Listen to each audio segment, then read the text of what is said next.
Thank you for being here. We're going to go ahead and reconvene our meeting. And I'm going to start off with the Pledge of Allegiance and moment of silence. I'm going to invite Omkar. Let's go ahead. Hi, everyone. Please stand. Put your right hand over your heart. Ready, begin. I pledge allegiance to the flag of the United States of America and to the republic for which it stands, one nation, under God, indivisible, with liberty and justice for all.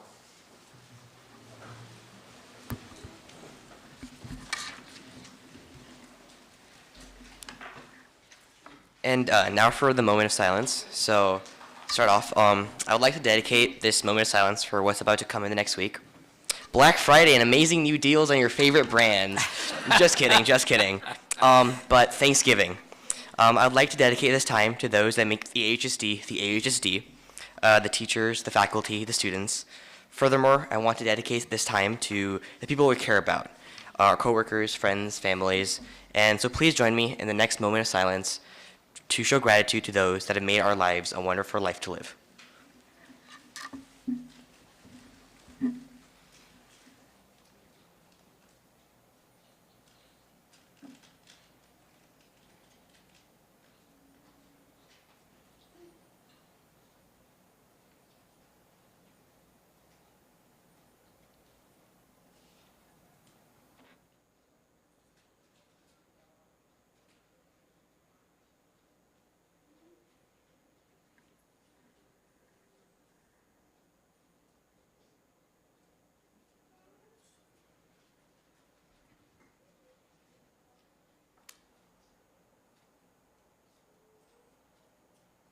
Thank you. All right. Thank you, Omkar. And having talked about gratitude, I just wanted to say thank you to all of you. This is my final board meeting. So I'll leave my speech for the next one, but this is my final board meeting. I just wanted to thank the Anaheim community for giving me the opportunity to serve them for the past 9 years as a board member. And I can't tell you the amount of joy and honor I had while serving our community. And I've seen Anaheim Union High School District really grow in the past 9 years. We've been through some ups and downs, mostly ups, and I am very proud to say that I'm part of this board, and I want to congratulate the rest of the board and thank you as well. I'm sure I will save my words for the next board meeting when I come as a guest. So thank you very much.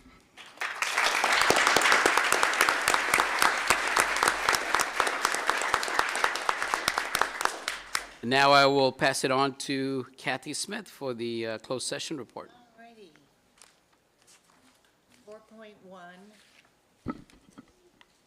4.1, no reportable action taken regarding anticipated litigation.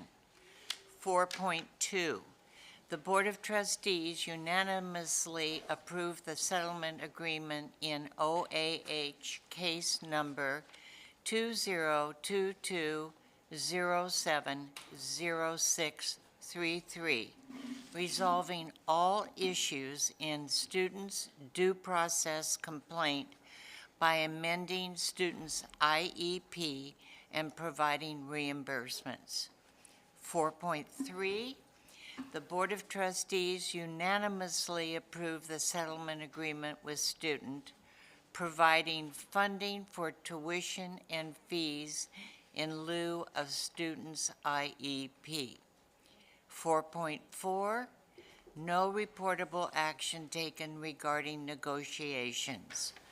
4.5, no reportable action taken regarding personnel. 4.6, the Board of Trustees unanimously voted to dismiss employee HR-2022-23-04. 4.7, the Board of Trustees unanimously voted to accept the agreement with employee HR-2022-23-06. 4.8, the Board of Trustees unanimously approved the agreement for the stipulated expulsion of student 22-04. And lastly, 4.9, the Board of Trustees unanimously approved the expulsion of student 22-11. And I just want to add that I thank you. It has been a joy and a privilege to know you and be a friend and a colleague, and you are going to be missed. And I just hold you close to my heart. I tell Al I love him, and I'm going to tell him publicly, I love you. Thank you, Kathy. I love you too.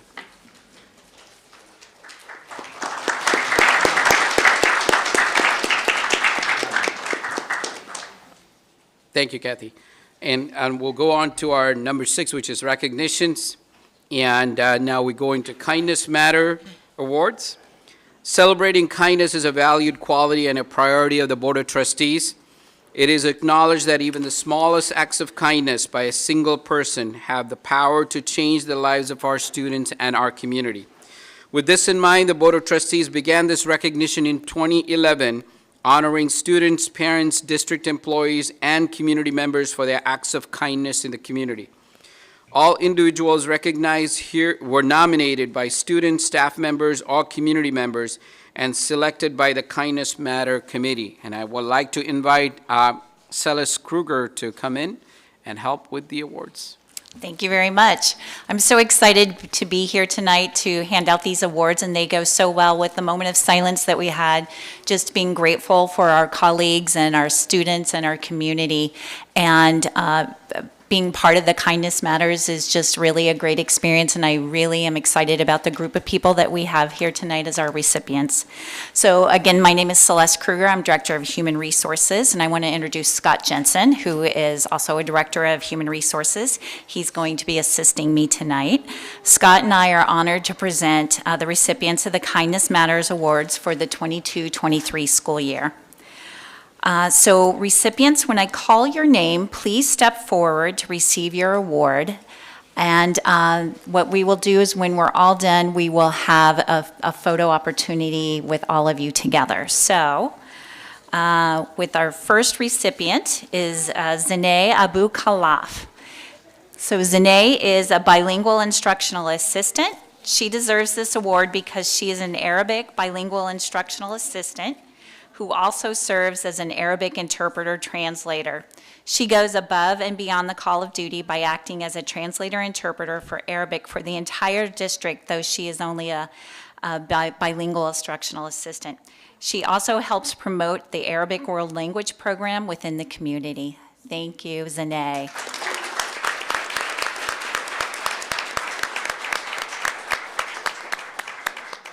Our next recipient is David Akala.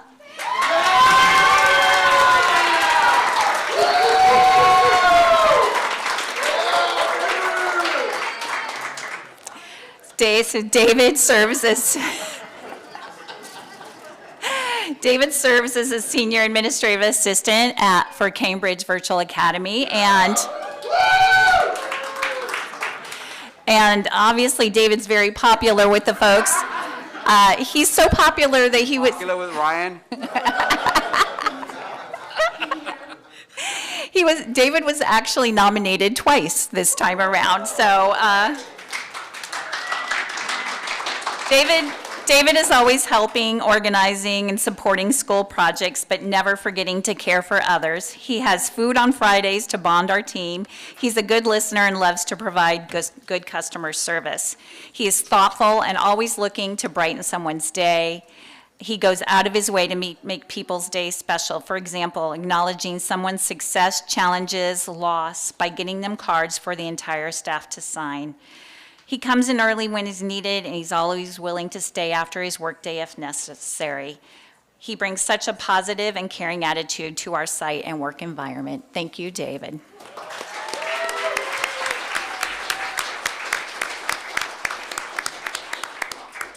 Our next recipient is Terry Burdick.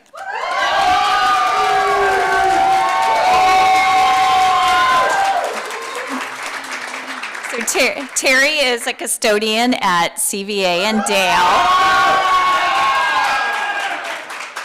And even though Terry began with them about a month ago, he has jumped right in and made us all feel like we are part of his family. He is a truly kind, thoughtful, and amazing individual. We are so glad he is with us. He brings in a small treat for staff almost daily. He's always asking what needs to be done to make our spaces cleaner and jumps right in to get it done. He could go about his day on his own terms, but he chooses to be sure to check in with staff. Thank you, Terry.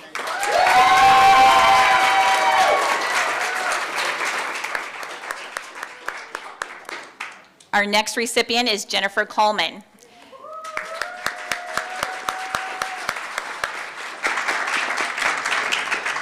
Jennifer is an English teacher at Kennedy High School. Her nominator says, Ms. Coleman goes above and beyond. Actually, let me start again. Her nominator was a student. And the student says, Ms. Coleman goes above and beyond to make her classroom a safe and welcoming room.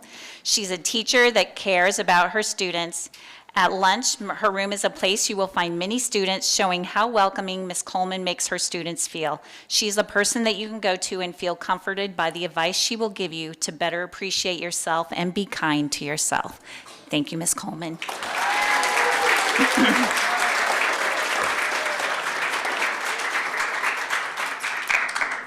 Our next recipient is Sharon Coffey.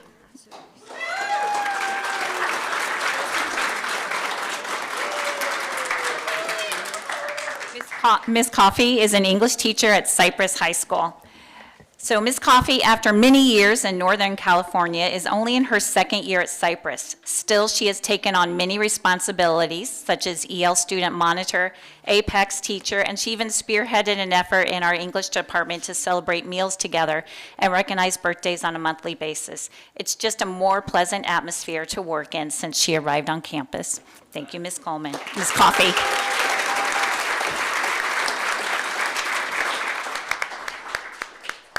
Our next recipient is Lisa Cruz.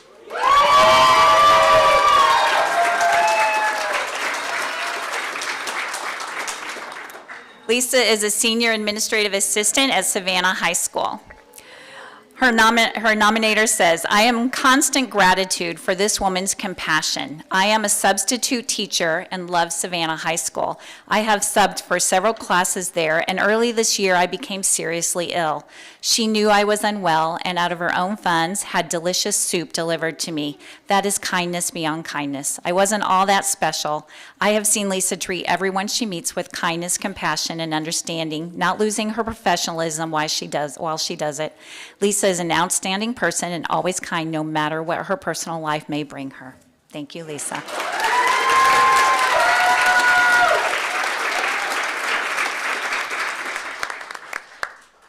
Our next recipient is Melanie Crystal Garcia Ramirez.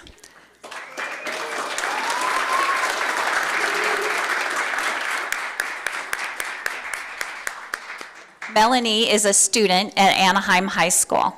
Her nominator says, throughout the year, I have received many new students in my class. Melanie has always welcomed them into the classroom by helping them through the difficult math concepts. She introduces herself and has even offered to show these new students where their classes are. Many students feel intimidated and do not want to approach new people, but Melanie does it without hesitation. This helps the newcomers feel welcomed. Thank you, Melanie.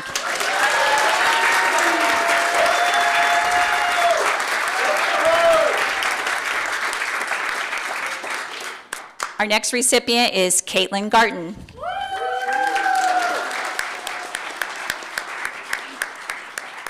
Caitlin is a speech and language pathologist at Cypress High School. Caitlin's support and kindness with her colleagues and students goes far above and beyond her job description. Caitlin has an open door and a listening ear when teachers or students need her.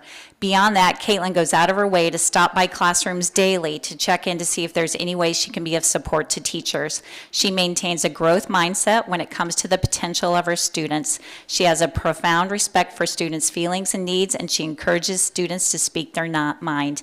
She's a fierce advocate for protecting students' dignity and everything she does for them. As a teacher, I have never felt as supported as I do by Caitlin. Thank you, Caitlin.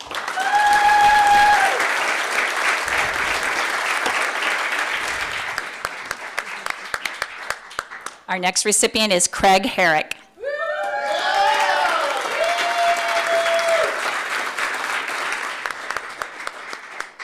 So Craig is a teacher at Cypress High School. His nominator says, Craig is a kind person and shows kindness around the Cypress campus every day. There's no one more deserving of this award than Craig. He helps students learn and maintains high standards while being positive and nurturing. He is collegial. He picks up his colleagues' mail when in the office. He gives out cookies during the holidays, hosts lunches in his classroom, expresses his appreciation of others, and is a dependable coworker. I consider Craig's actions to be a shining example of living the meaning of kindness matters. Thank you, Craig.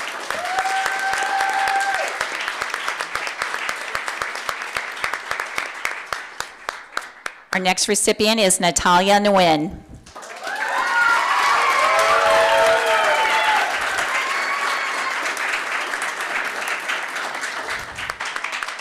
So Natalia is a student in the Adult Transition Program at Cypress High School.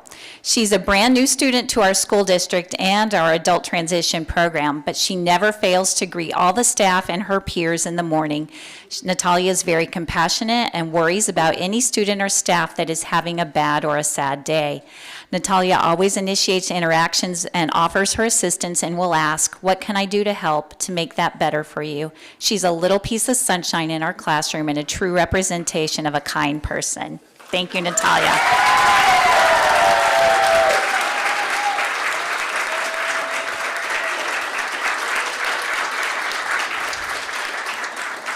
Our next recipient is Araceli Portillo.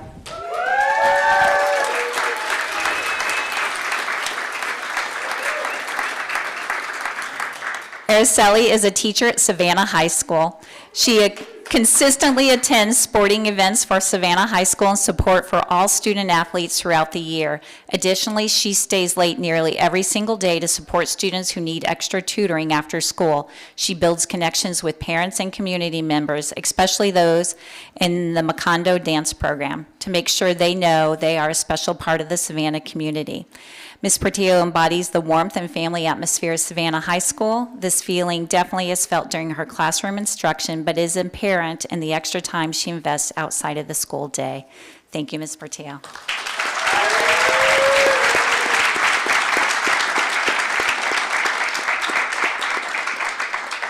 Our next recipient is Paula Rosenberg.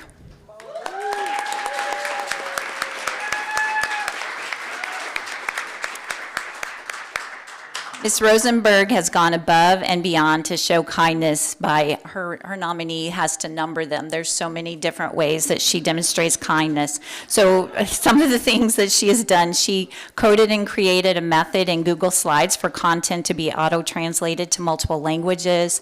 She brought and prepared 2 of her previous Saturday Language Academy scholars to the district to be part of the California School Board Association Golden Bell validation visit. She missed part of another meeting to be a part of the validation visit as well.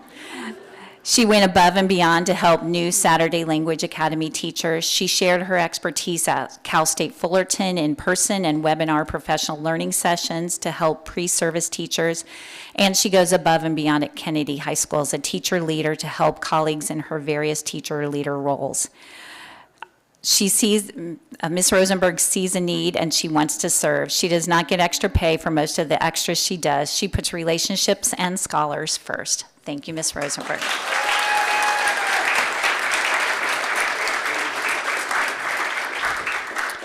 Our next recipient is Valerie Salce.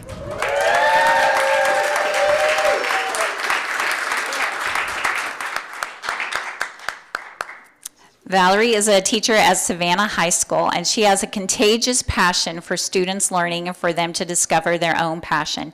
She teaches our ELD students, and she does this with care and kindness. She goes out of her way to offer after-school support for students, as well as sets a time to visit her students in other classes. She meets with teachers regarding student learning, and she's always looking for creative ways to enhance student learning. She's a veteran teacher who is part of many committees and is a strong advocate for students. Thank you, Ms. Salce.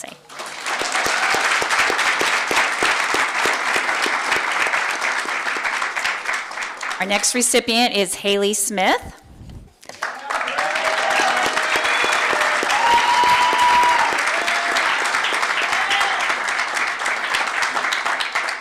Haley is a student at Kennedy High School, and she is the kindest soul you will meet. She has a love and passion for special needs students and has chosen the path of a special needs teacher for her future. She currently TAs for the class at Kennedy that teaches students with special needs. She cares for the students like they are her own, and her love is pure and genuine. It's rare to see a young student at 16 or 17 have the passion and drive that she has to help students with special needs and the love she has for the job. Thank you, Haley.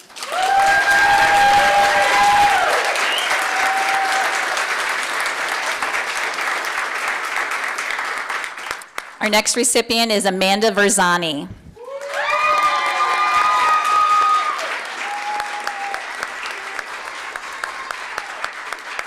So, Amanda is a student in our adult transition program at Cypress High School, and she's a new student in the program this year.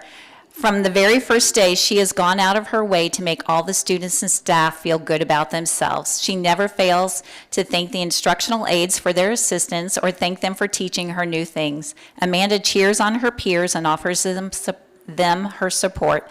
She's always telling them good job or it's going to be okay if they are sad. Amanda is part of our classroom greeting committee and always makes everyone feel welcome. Her kind heart is greatly appreciated. Thank you, Amanda.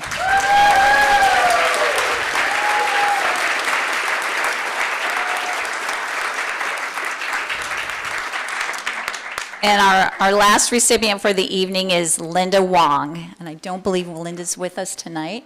Linda is a parent at Oxford Academy. She has been the pure symbol of kindness as she has been serving as a PTA leader and as a parent volunteer for a number of clubs and events on campus for the last 6 years at Oxford.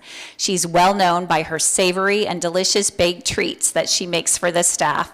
By giving her time and amazing talent, she makes sure that the staff feels appreciated and loved. Every time she brings treats, everyone feels so energized and motivated to go that one extra mile serving the students. Her smile, kind words are a pure symbol of kindness at Oxford Academy. Thank you, Ms. Wong.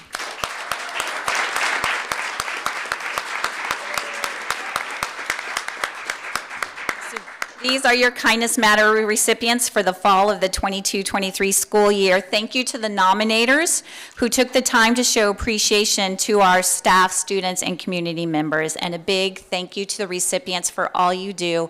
Your kindness does not go unnoticed, and it really is contagious. So thank you so much.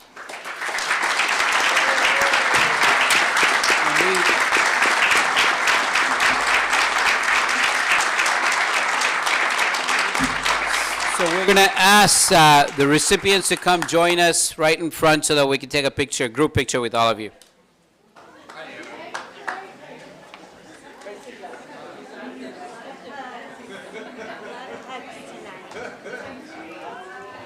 That was really well done.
last two board members.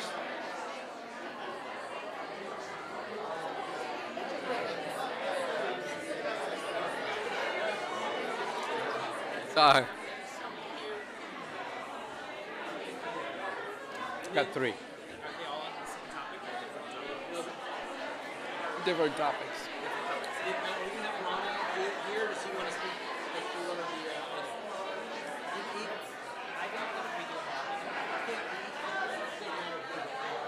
I mean, he's going to be there for the agenda item anyways, so maybe I'll just ask him to. Right there, before the item. Or, yeah.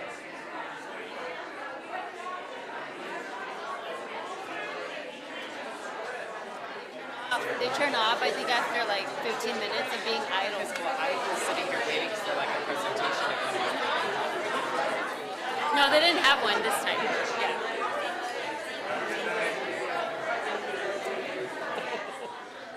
Where's Anne Marie? She's probably out there hugging someone. Congratulations, episode. Well deserved. Well deserved.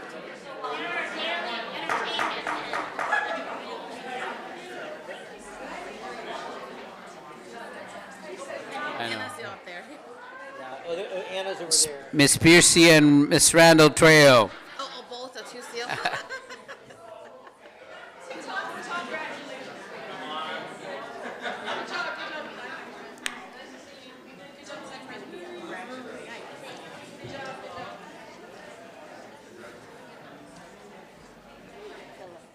I need a box.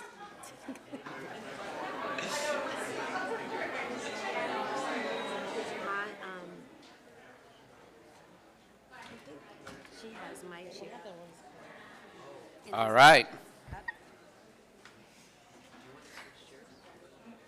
Is yours back? We go to 6.2, which is our perfect attendance award. Anaheim Union High School District values and appreciates perfect attendance of employees. It has become the district tradition to recognize and applaud on an annual basis staff members who have perfect attendance. Consequently, a Red Apple Award will be sent to each employee of the district with perfect attendance for the 2021-2022 year. A Golden Apple will be sent to each employee with 3 consecutive years of perfect attendance. I'd like to congratulate all the employees who actually earned this coveted recognition. I know employees are not here, but I'd like to request that maybe we resume this as a in-person recognition starting next meeting. I know I'm not going to be here for the next meeting, but I'm Yeah. sure that the rest of the board members would agree with me as well. Right, and I was expressing the same thought. We want to make this a little bit more special next time. I realize that we had to cool it during pandemic, but we need to get back to the hurrah and make it extra special. Yep. 'Cause Congratulations with to all all my of them. years in this district, I never got a gold apple. I got a lot of red ones, but I didn't get a gold one. I'll convey that to Brad and Yeah, to please Brandon. please convey that to Brad and Mike as well. And I want to thank all of the employees who've earned this because your service is well recognized. So thank you. Yeah. Let's give him a round of applause. All right, we go to 7.1, Student Representative Report, and Omkar Katre. Go ahead. Hello, I'm back. So we'll just start off. So start off with Anaheim. So they held recently the Beyond the Grave and Ghost tours, where they actually had a dance, Beyond the Grave dance, and they also had a tour where students were like terrified from other students acting in the library and auditorium. Moving on to CBA. CBA recently had multiple moments in bonding, where they held a gratefulness tree, to a game night, like a Halloween game night, to bond with other faculty and students. Moving on to Gilbert High School. So Gilbert High School actually went to a musical called, an opera show called Omar, and 17 students attended the opera along with many staff members from Polaris and Gilbert, and from what I hear, they had a great time. Cypress held auditions for their talent show, which we would love if the board would come. And we also held a district-wide mindfulness Saturday Academy there, which was a huge success. Moving forward, Catella had a Pink Week, which celebrated the fight against cancer, and it ended with a basketball game between the teachers and the students, where the teachers actually beat out the students.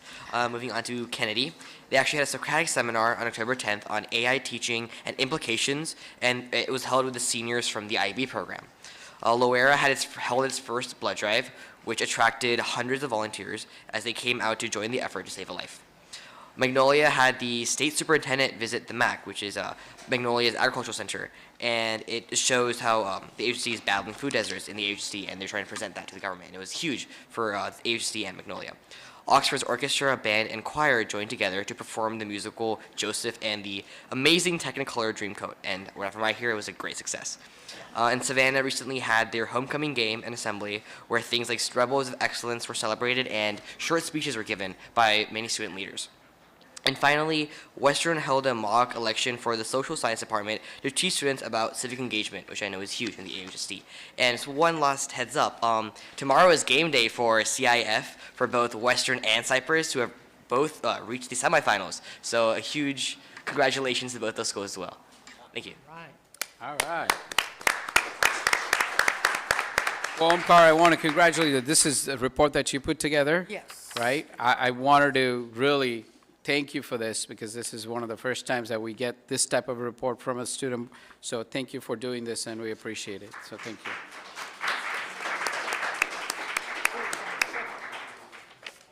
All right, next is student speakers, and I don't think I have any student speakers who have turned in their. Do I have any student speakers who would like to make public comments? Seeing none, okay. We will go to reports of associations, and let me start out with Grant. Go ahead.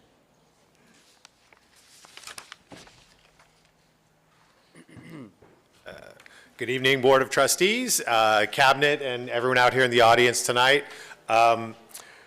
This is the first time, I think, ever that I've come up here without any words written down, because I actually had to rip up my whole speech from tonight, for tonight, thanks to the work that the Board of Trustees, the Cabinet, and the bargaining team of ASTA did this week. We are so pleased to announce that we have a tentative agreement reached for the 22-23 school year. It was a relatively quick process this year with some quick movement between the parties.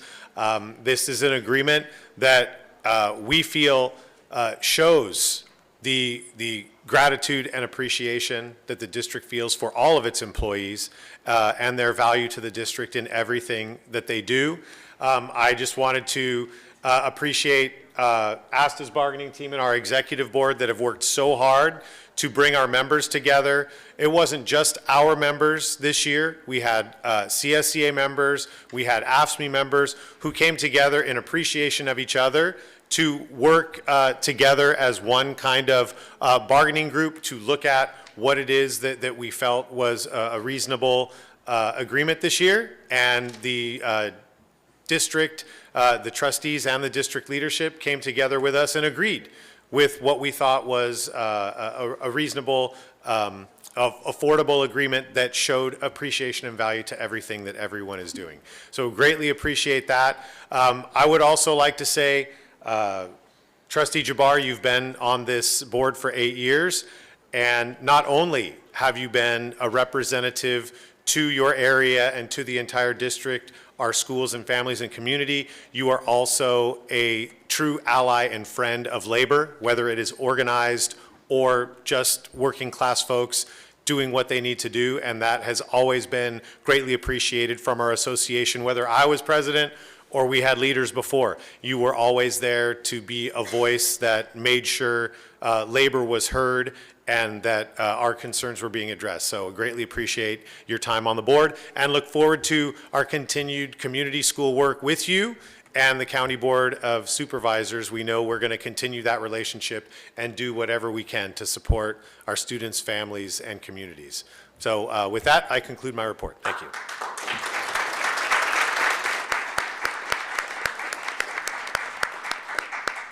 Thank you, Grant. All right. Do I have APG? Hilda? I don't know if I saw APGA. I don't think I see APGA. Oh, Are they? oh, Oh, PTA will. oh, PTA is coming up. Healed it?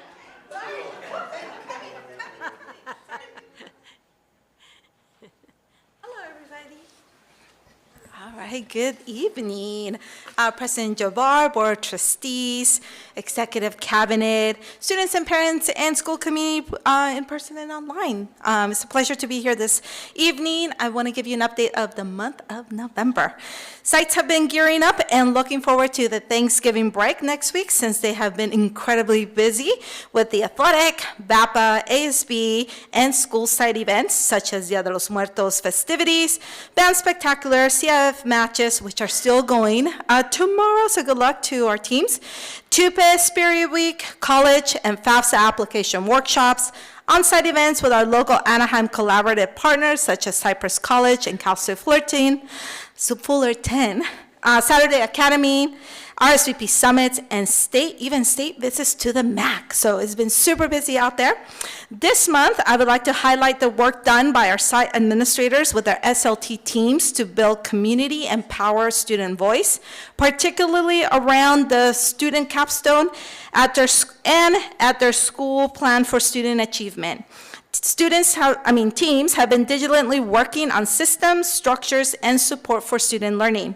School sites are discussing performance task assessment, student engagement, 5Cs implementation, and developing the second semester student capstone showcase that I hope everyone will go, including people here and online, and parents and students if you get the chance to do that. I also want to share with you our continued collective effort for student wellness, physically and emotionally. Administrators have been working on school safety, conducting drills, training, and also attending workshops. In terms of student wellness, as OMCAR focus, we are focusing on raising our student awareness of well-being and belonging. And so this month, there's student mindfulness representatives, which are new this year, along with the student ambassadors, with the support of ASB presidents, held their annual first semester mindfulness workshop at Cypress High School. Thank you so much, Cypress High School. The workshop was conducted in collaboration with the Illumination Institute and was all student-led. We had some great ugly karaoke and other activities. We had a total of 60 participants discussing, learning, and practicing ways of self-care and ways to be present. I want to end this month's report by expressing our immense gratitude for our administrators' time and their unwavering support for students and school communities. Our school leaders are always willing to go above and beyond. We are grateful to have such exceptional leaders that are committed to excellence and lead with passion and purpose. And we also would like to thank President Jabbar for his commitment and his leadership. Thank you so much, and that ends my report. All right, thank you. I don't see anybody else from our APG or CSCA. Okay, perfect. So we'll go to Parent Teachers Student Association, PTSA report.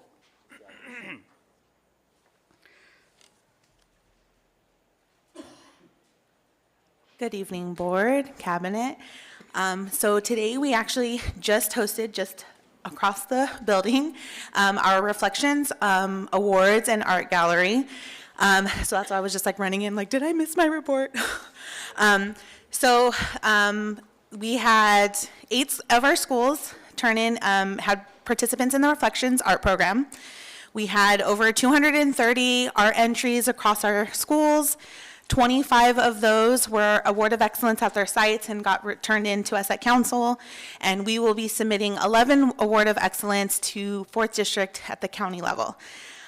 So a big thank you to the district for always fostering visual and performing arts across our schools. Our students are amazing artists. We had some really beautiful artwork, some amazing visual film production, music, and dance choreography, some amazing writers. So we had a really tough decision to award our Award of Excellence, and we're hoping for their success at the county level. So we'll stay tuned to see if any of those receive any Award of Excellence at that level. But so thank you for always being strong supporters of our visual performing arts across the district at all of our sites. My son is a band student, so last week I got to go to Band Spectacular, so I know how important it is to you guys at the district, and so we really appreciate that. Our students really showcased, all of their creativity in really beautiful ways. So that is my update for this month. Thank you so much.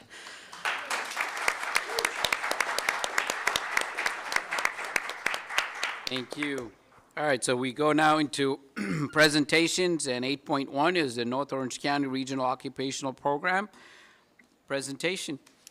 Yeah, so thank you, Board President Jabbar, and per the request of the board, we invited Gail Kyrus, who's one of our friends and partners with the North Orange County ROP, and she's going to actually lead our presentation tonight on some student testimonials in terms of the great work that we are doing as a district in partnership with our friends at ROP. So I'm going to turn it over to Gail, who will introduce our students and lead us through the presentation.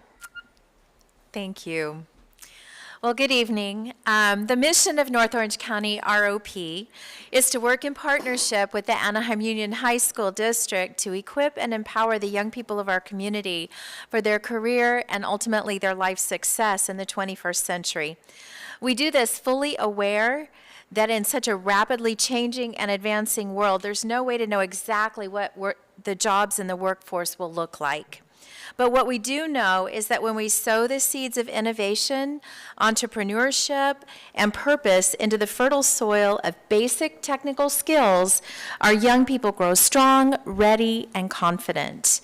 Recently, Superintendent Matt Suda has been sharing with the district and community leadership the work of Raj Chetty. He's a professor of public economics at Harvard.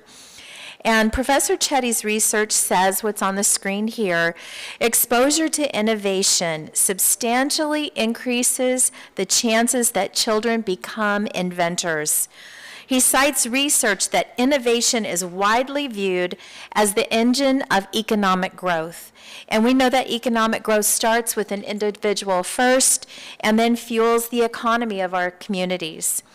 So this evening we have students speaking from 3 of our innovative entrepreneurial programs: entrepreneurship and self-employment, biotechnology, the iLab MAC summer internship. First, we have Christopher, and Chris is in the entrepreneur and self-employment pathway at Gilbert High School. So using the knowledge and skills that he gained from taking this course of study, and with the support of his father, Chris designed and created an original clothing line, filed all the paperwork with his dad, and opened an online business. So this is Chris's story.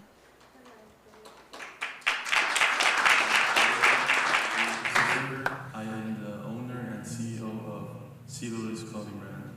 A little bit of background about myself. I was born here in Garden Grove, United States.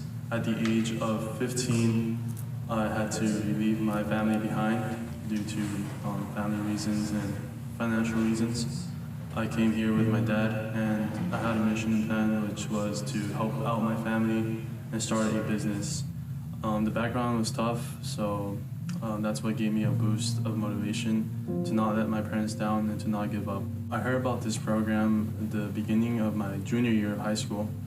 I was in class, I heard it through an announcement. The principal came up to me and he told me about the program, that it can help you design stuff, start a business, and knowing the situation I was in, I for sure took that decision, and that was the best decision I ever made. I remember one of the first times I entered the ROP program, we had a guest speaker talking about how he started a clothing brand and how well it went for him.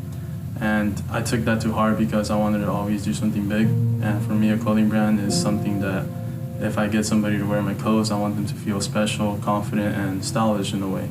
In this program, I learned everything: how to start a business, how to become an entrepreneur, and how to start designing everything you need. You learn the basics of how to reach your targeted audience, how to do marketing, how to get catchy products so people can start buying it. And from there on, I started my brand. I started helping a student here do marketing, and I started doing my own stuff, and I made lots of deals. It gave me lots of good financial aid for my family. So during the program, I learned how to create my website. We started learning how to do entrepreneurship, speaking in front of people, how to prepare for marketing, how to create logos, how to create slogans, mission statements, how to do our website aesthetically pleasing, and overall how to target our audience. All that I learned through the program RLP, Business and Entrepreneurship. So this program means a lot to me, not because it helped me help my family and it helped me become a more successful person. It can also teach you how to overcome your fears, how to not give up. If you're not failing, it's because you're not trying, and this is what we learned here, that every path you take, every failure you take is a step next to success. So here, we can't give up, and I encourage lots of new people that want to take RLP to give it a shot, because you never know. And if it feels scary for you, that's when you want to take it, or else you'll end up staying in that moment your whole life. So take the risk, not the regret. This program has helped me a lot, and this is, the examples I made. I have lots of clothing products coming in soon, and you guys can hopefully see them and try them on. Thank you.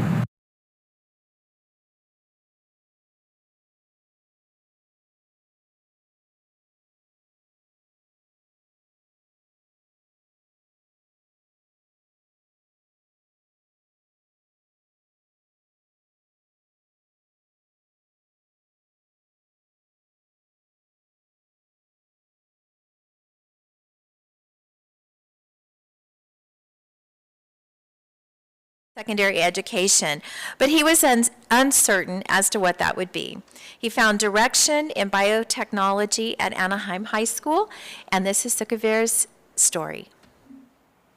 I didn't know biotech was a thing, but my grades were decent, but I didn't really have much ambition. And the way I actually heard about biotech was through my girlfriend. She was in the third period, and she was telling me about it, and I was actually very interested. I was actually very excited when I joined the class. I sort of took a leader role in the class. My grades suddenly were increasing because I was like, okay, I think I actually have a plan for my future. Before, my thought was take 2 years of a language, take 2 years of a major, and whatever college I want to go to, might want to go to a lower ranking college. But I started thinking a lot more about my future. Once I actually joined biotech, I became more enthusiastic. I actually started caring about my grades. I started looking into dual enrollment, started looking into summer schools, trying to get college credit, seeing what I could do for my future. When it comes to the class itself, I'm always very excited to come in. Like, I get in the class, first thing we do, we put on our protective equipment, we go on over to our station, have our notebooks ready. When it comes to working the actual buffers themselves, we make the chemicals and, of course, use them. And it feels like an actual professional lab. I feel very fortunate and lucky when it comes to the programs and all that the school offers, because I have friends from other schools and I tell them about the programs and all the different opportunities that we have here, and they're like, what? We don't even have half as much as you guys have. I feel like I made the right decision when it came to the school that I joined. I now believe that I'll have a good future, at least I hope. A lot of people call me ambitious, but I think that's a very nice just personality trait to have. All in all, I think that this program has actually helped me a lot, and it's made me think. It's given me a different perspective. Hopefully, maybe I can get a job in the biotech business later on during my future.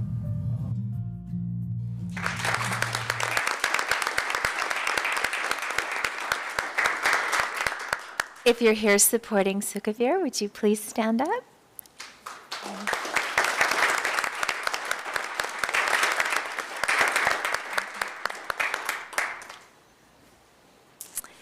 And next we have Monty. And Monty takes full advantage of every opportunity, and that was including the iLab Max summer internship, where he's grown tremendously in his communication and leadership skills.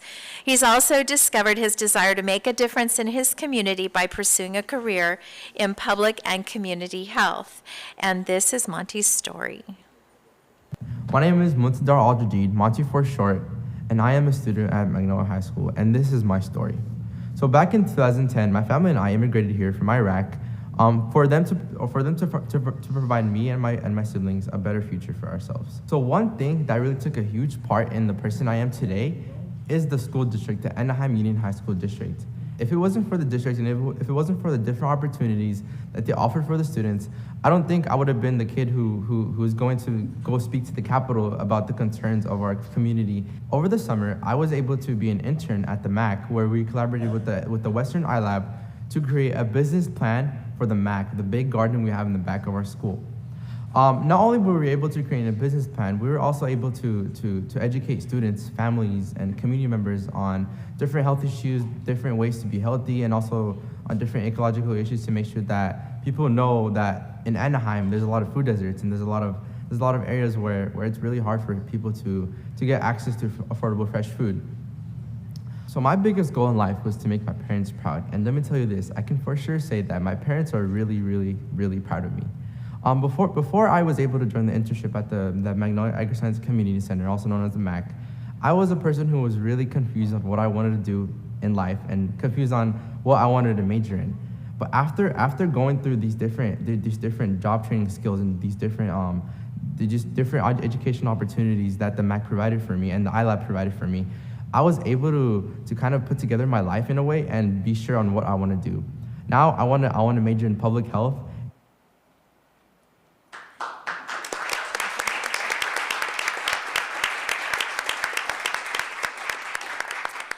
If you are here supporting Monty, would you please stand up?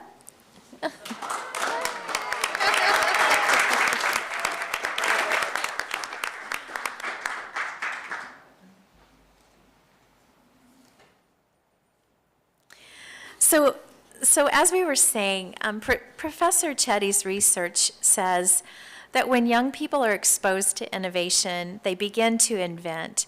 And these students are proof that all those future Einsteins that might otherwise have been lost can be found. With opportunity, our young people have the ability and the freedom to invent who and what they are and what they want to become. They find their purpose. And, you know, purpose is something that runs deep in the heart of a person, and it takes insightful strategies and programs such as these. And, you know, as I was watching the videos and looking around the room and seeing drone technology, Savannah Medical Academy, we're hearing about the MAC Lab, biotechnology, iLab, all of these off-the-charts innovative programs that are being offered. It opens the world up in just huge ways.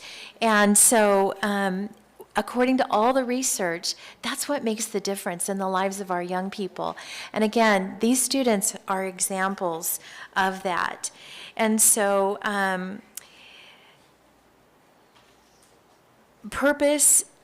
the purpose that comes from this readies and fortifies our young people for the 21st century workplace, whatever it ends up looking like, and it opens the door to their future. So, gentlemen, proud parents, you've joined the ranks of Einstein's found. Board President Jabbar, we're going to miss you. Trustees and Superintendent Matsoud, I'm sure he's watching online. Thank you again for the opportunity to partner with you as inventors and innovators ourselves as we create student-focused, real-world, cutting-edge experiences for our students.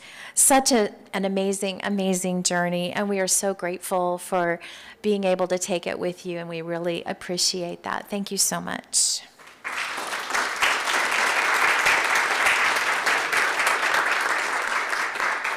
All right, well, I'll open up the floor for comments from board members if you would like. It's phenomenal. Is that working? Okay. You're to be congratulated. You guys, young men, have done really well. And we do have some great programs, and I am so proud that we work together with the North Orange County ROP and have developed some phenomenal pathways. And we're known for it because we're giving our kids an opportunity, and they're taking advantage of it, and they're really learning, and we're having more and more, and it's just great. So thank you, and good luck, young men, very much so.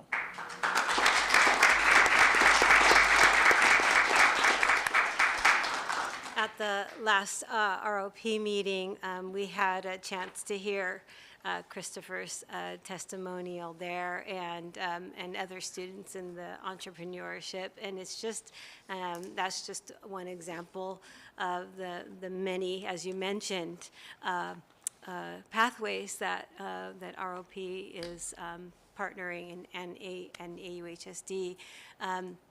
What I love and what I feel is the theme in what I heard tonight was all of you are doing this in some way to help, to help your families, to help the community, to help the greater good. And that really, to me, is powerful. In the work that we're all doing. And Gail, without you, my goodness, we need to applaud you. The work that you provide in getting the medical biotechnology, yes, and you were in the room as well, in getting that going, working in collaboration with the folks at Anaheim High School. I mean, to get that up in the time frame that got up was phenomenal, due greatly to your work, and Robert, you were there too, just is amazing. This is the future. We were talking about this a couple years ago, the jobs that are being inventive as we speak, and we're on top of it.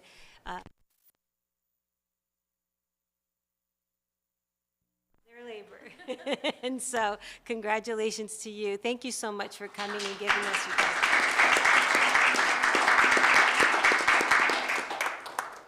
Well, good evening. I had the pleasure of serving 14 years with ROP, and it was 10 years ago that I terminated the 14 years, and I am stunned tonight to see what a different world ROP is today than when I served on the board. When I say different world, I don't even know how to put that in, frame that, because it was a new world. I enjoyed your presentations. I wish you well. Really, I would say exciting for you to go into fields that you love and are enjoying and sharing with the public what you did tonight, and all you wonderful folks that run ROP, I want to thank you. And to your loved ones and your family members and friends that are here to support you, I just high five all of you. Thank you for being here.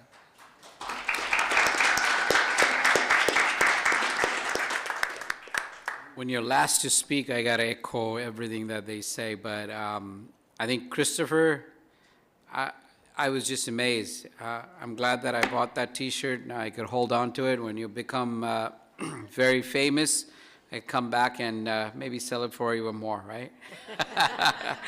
No, I just wanted to congratulate on your success, and I wanted to echo, I don't think people caught it, but he was one of the folks who actually did the marketing for one of the students who actually came here last year to present. And he actually presented when he designed bookmarks. I remember purchasing some bookmarks from him as well. So the story continues, right? You helped him with his marketing, but then you went on to start your own product and do this. And I was amazed listening to your story about you selling the products in Mexico and how it became a success story. So keep on telling your story so that you could motivate more of your classmates, and come back and talk about the story, because I think that's what the dream of Anaheim youth is going to be. So thank you for doing what you're doing.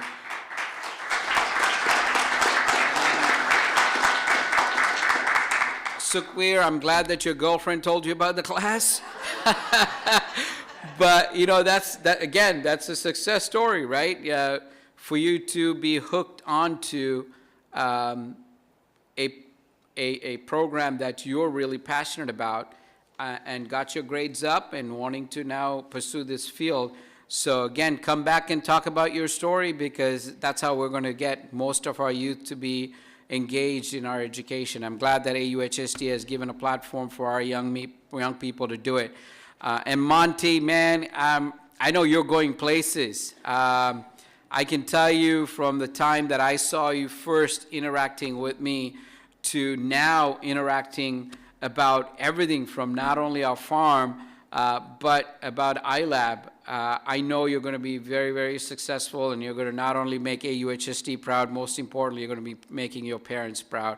And I can tell you that one day I will sit there and say that I shook his hand and I knew him. So just keep on talking about this, and thank you, Gail, for actually spearheading this for ROP as well. I'm sorry that I missed the last board meeting. I was sick, so I couldn't make it. But send my regards to all of them. But I just wanted to be very frank. I think you guys are doing some amazing work, not only at AUHSD, but all over in other partner districts as well. So thank you for your service as well. Appreciate it.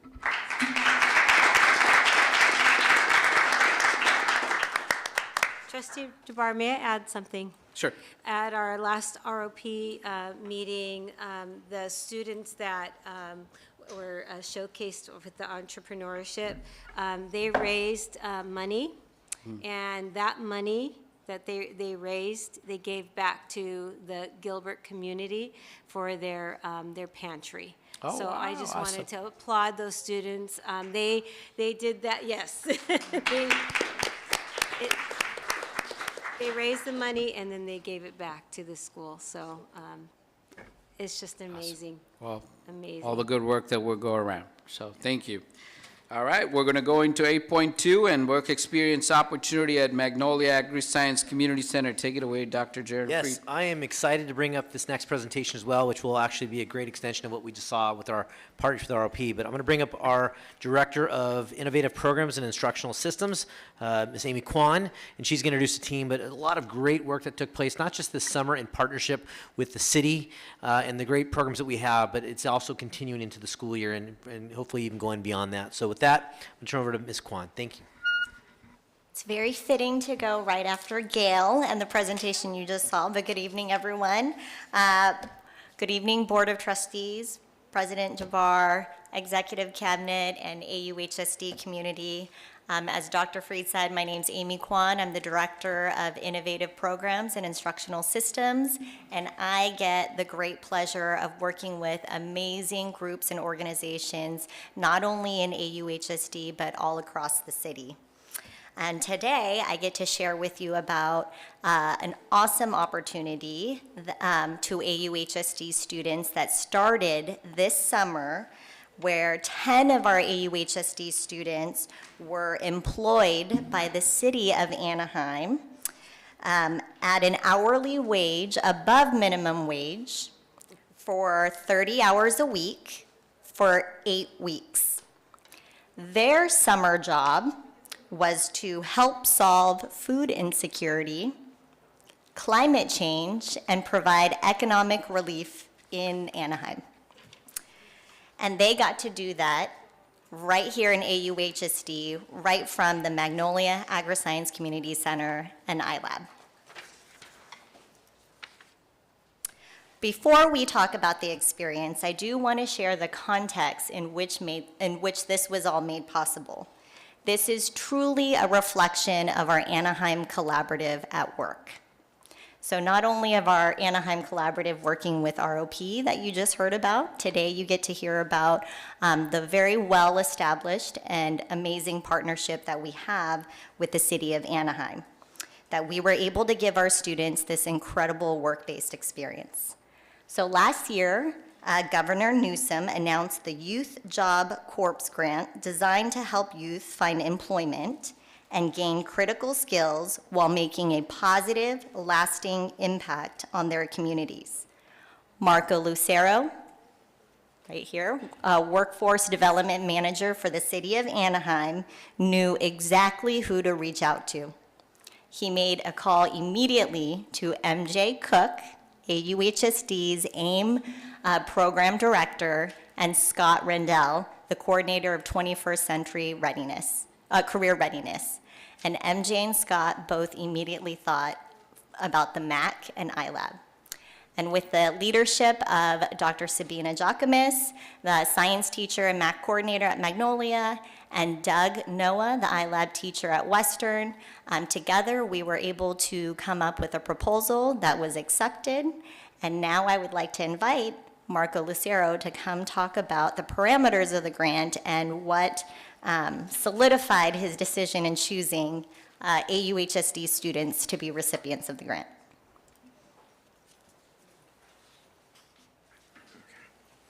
Good evening, AUHSD Board of Trustees, AUHSD leadership, and the AUHSD community.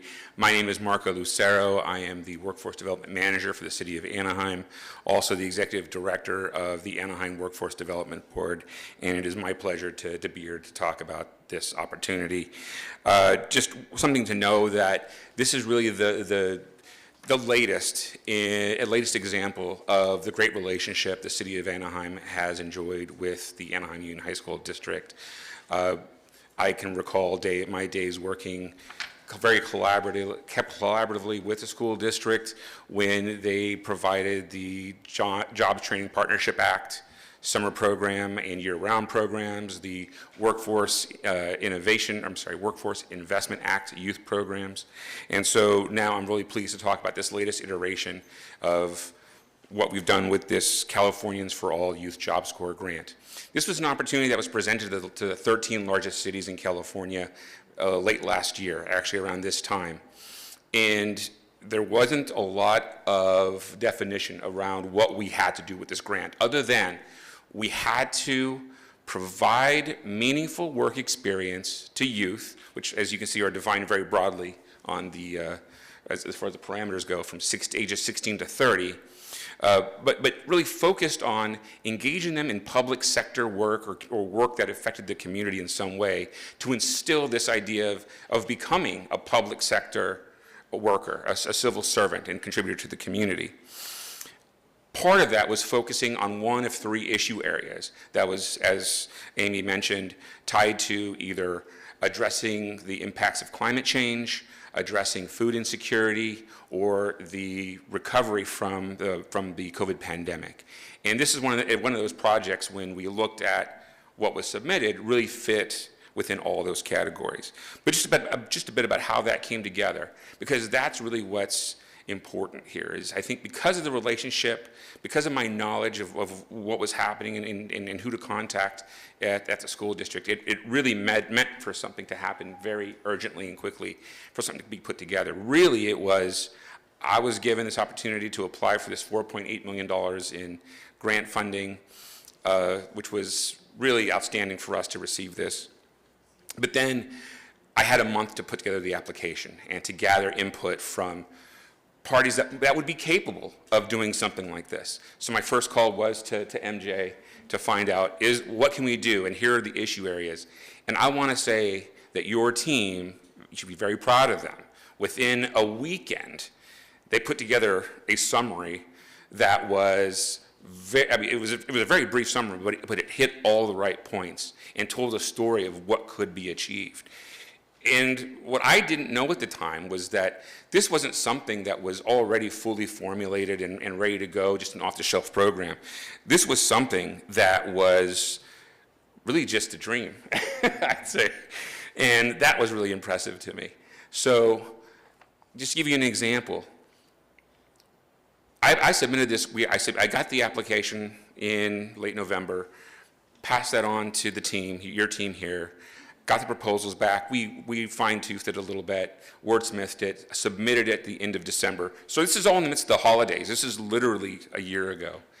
And if you look at the pictures here, you can see that as of January of this year, there was nothing in the field that later became the Mac Garden. And you can see that just 6 months later, what a tremendous effort was accomplished by the whole team, and particularly by these youth. So it was my pleasure to be able to come in and fund that aspect of it, right? Because I'm sure that there would have been youth who would have volunteered to be able to do this kind of activity and participate. But really, this was an opportunity to get a work-based learning activity in front of these youth and provide them with some spending cash, I hope, for the summertime. So for us, it was a win. This was the first project that we initiated under this grant. It was the first project that we've completed under this grant. And in fact, the other projects have just barely initiated just a few months, several months later since the summer. So just truly remarkable how quickly this all came together.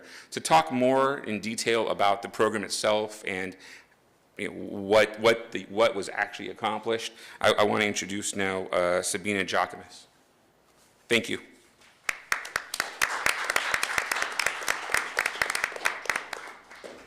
Good evening. My name is Sabina Giacomis. I'm a science teacher at Magnolia High School. I've been there for 16 years, and this year I am a teacher on special assignment working at as the project coordinator of the Magnolia Agri-Science Community Center.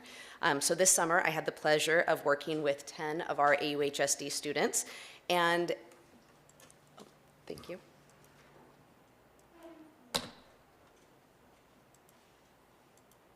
There we go. Thank you. And so when we started to think about what we wanted this internship to look like, again, within 1 week, we knew that we had the resources and we knew that we had the expertise to give our students a meaningful work opportunity. And we knew that we had the Mac Farm and we knew that we had the iLab to be used as an asset. So we interviewed and we offered the opportunity to 10 AUHSD students, many of them who are in the room with us here tonight, from Magnolia High School and from Western High School. And we selected specifically students in their interviews who showed passion for solving community issues and wanting to learn about urban farming practices. So we chose 3 12th graders who have now graduated, 3 11th graders who are now seniors, and 4 10th graders who are now juniors. So our objectives for the job position was to allow students to solve food insecurity, to think about ways to solve climate change through urban farming, and to provide COVID relief through using food as medicine, eating healthy, in Anaheim, using the MAC and the iLab as assets. So we set up a structure where, under the guidance of our 2 agricultural engineers who work at the MAC farm, Jackie Perez and Jose Mosqueda, Doug Noah, the teacher at iLab, and myself, the students spent 2 days a week at the MAC farm and 3 days a week with Doug Noah over at the iLab. So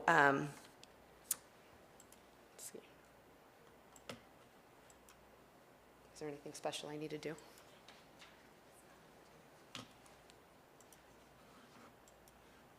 You can use the keyboard. Thank you.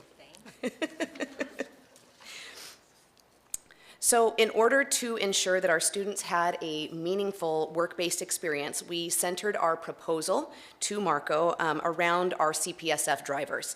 And so we included elements of 21st century skills, technical skills, and youth voice and purpose. So at the MAC, our students were able to gain technical skills of regenerative and organic farming practices. They were able to learn about irrigation systems, crop rotation, seasonal planting, harvesting, agricultural impacts, and at the iLab, they were able to do research on social, financial, and political impacts of living in a food desert.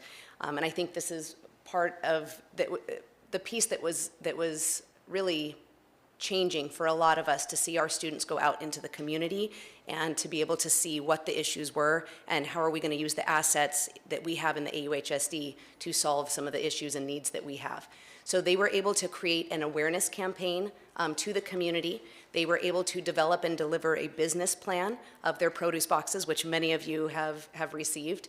And they were able to develop and conduct a market research to determine the demand and affordable and accessible food options. And they also, since many of our schools are California democracy schools, they also prepared soapbox speeches, which I believe you will hear one of them tonight, with a personal connection to the vision of the MAC. So as Marco said, we kept our job description very broad because we wanted to see what our students could do when given the opportunity to solve issues in their own community. So next I'd like to invite one of those students that worked as an intern at the MAC and iLab this summer, Amanda Jacoby.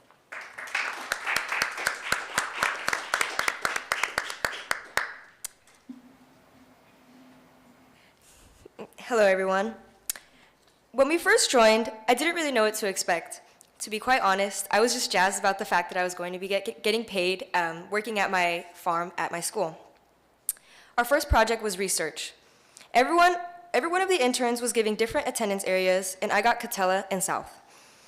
As you can see on the screen, you see the statistics that came from the high school and junior high. I was immediately shocked by the numbers considering the surrounding areas like Disney and Angel Stadium being just minutes away.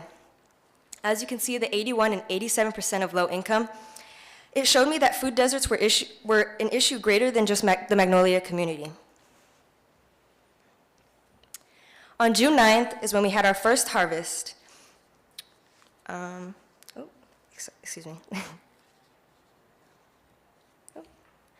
We knew that food deserts were a big issue, but we had the great resource at the MAC. Going into our first harvest was very rewarding for all of our interns. At the end, we were told that we would be able to decide what we do with the produce. At first, we were overwhelmed with all of the produce that was given to us, but we then realized that it was very cool to be able to figure out what we wanted to do rather than being told what to do. We used our first harvest as market research. This led to some trial and error, and if you were there, you would know that we had our wet paper bags that had water leaking out with the produce. But from that, we also got research on how much people would be willing to spend on our boxes. Because of the market research, we wanted to move forward and do some sort of giving back program, which led to the Get and Give initiative. This is a way to solve food deserts and provide affordable and accessible produce to families as a donation that comes with each purchase. Boxes were priced at $20 with the retail value of $32. With the idea of the produce boxes, along also came all of the logistics, such as ordering boxes, figuring out a branding plan, inventory, and packaging. Solving food deserts isn't just about making healthy food options available. It also includes educating our community so they can choose healthy food options as well. Part of the Get and Give was a way to connect and support our community to make healthy food options a part of their regular routines. At the iLab, we created iLab kits that included a kitchen tool to encourage healthy food practices such as a leaf stripper, recipes, and stories to celebrate the diversity in our community. Students also wanted to celebrate our culturally rich community by adding in personal stories and recipes that related to their cultural dishes that ran in their family for years. As you can see, on July 7th, we had our first Green Goodness Packs, and that was when our business officially got started. Now you may be asking, where do all of these 400 boxes go? Well, over 3,500 pounds of the food was donated to families in Anaheim through the Ponderosa Park Family Resource Center, Project SAFE, AUHSD communities, and straight to students through our nutritional service program. With such a successful business, it inspired other local nonprofits in Anaheim, such as Katarina's Club, to be a part of our MAC movement. Katarina's Club has committed to purchasing 10 boxes a week that they can donate to families in Anaheim. Another part of our summer internship was to create a soapbox speech that we made personal connections with. And next is your colleague Monty to share his story. Thank you.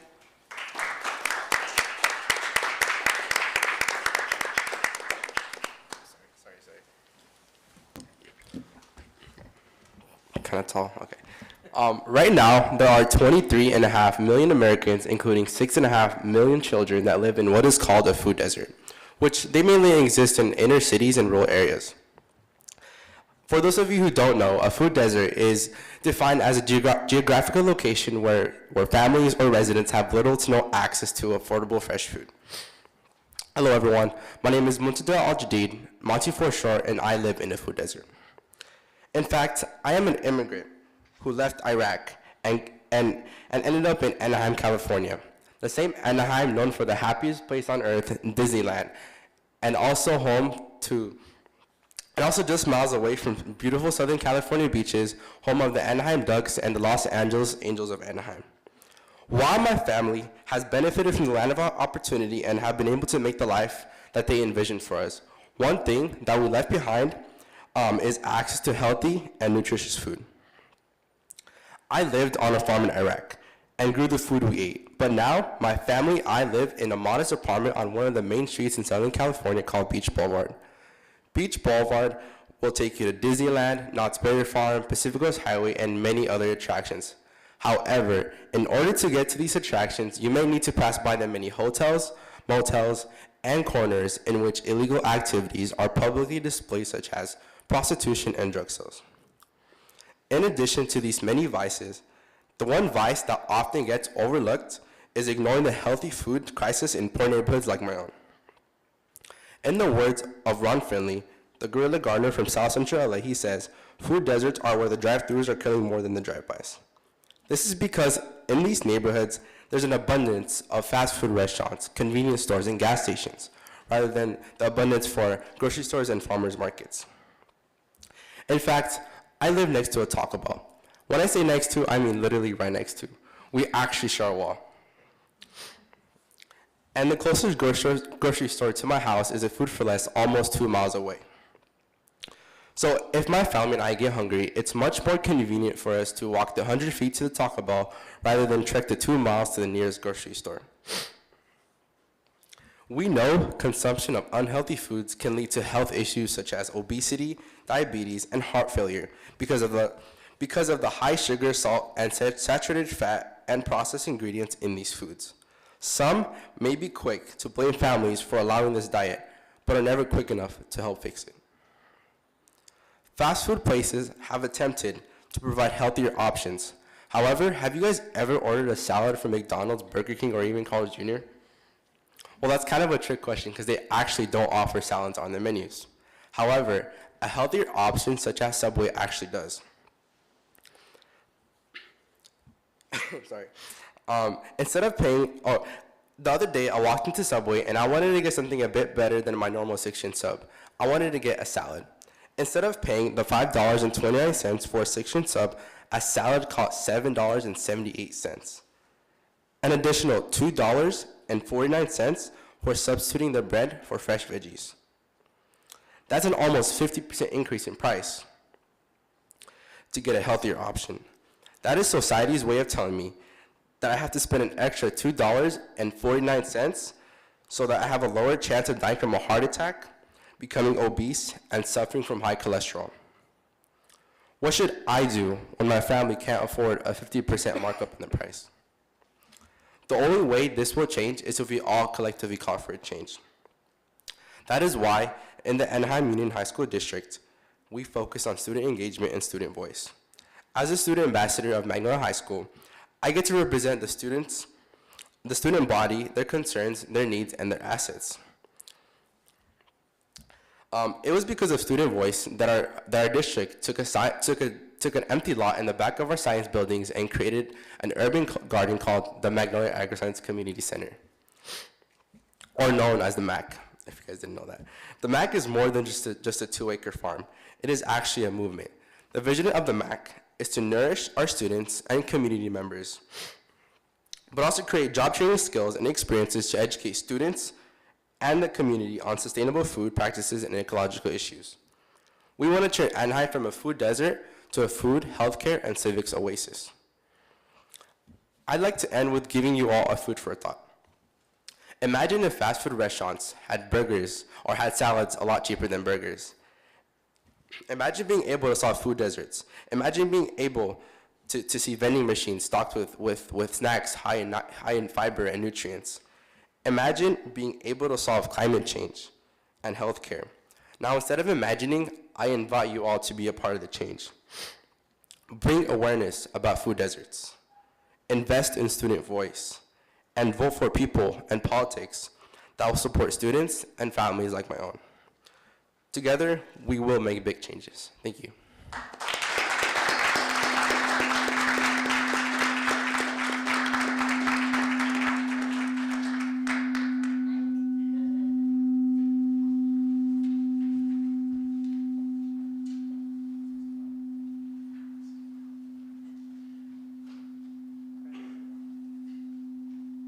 Thank you to the City of Anaheim for helping invest in our students and for continuing to invest funds for AUHSD students to continue to solve the world's most pressing issues.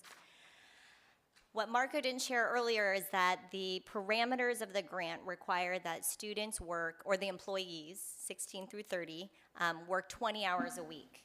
So that's difficult for our current students to continue that work during the school year, but just too good of an opportunity for AUHSD to pass up. And so together, working with the City of Anaheim, we wanted to expand the work that our 10 AUHSD students started over the summer, and the City of Anaheim has agreed to hire 3 of our recently graduated students to continue the work of expanding the MAC through our community schools. And I'd like to introduce the 3 right now with Sebastian Mata.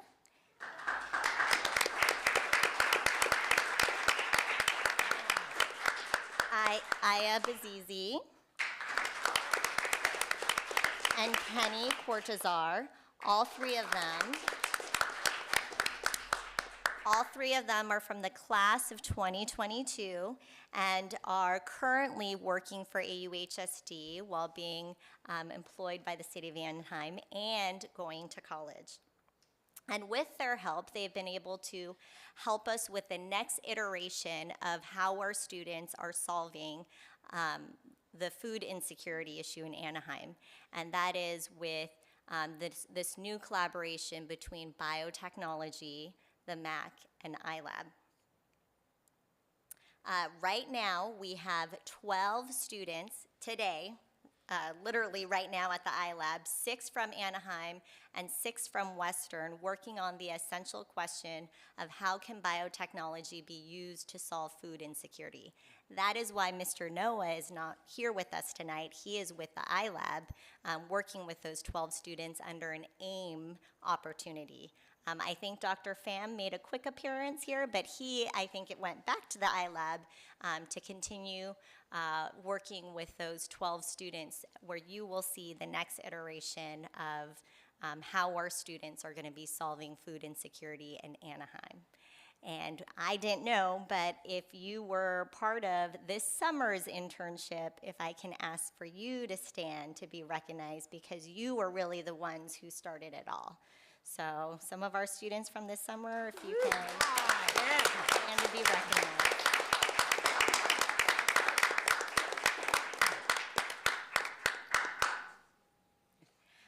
So I just want to remind you, 16 to 30-year-olds. So we had 4 10th graders as part of that group who started it all.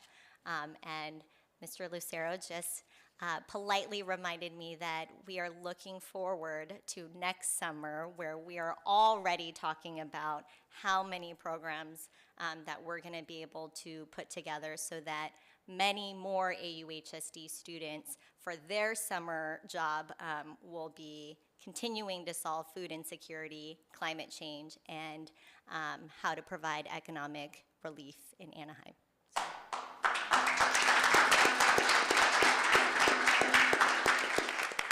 Thank you to the City of Anaheim, and thank you to the Board of Trustees and Executive Cabinet for trusting a division in putting this together and providing an excellent opportunity for our students.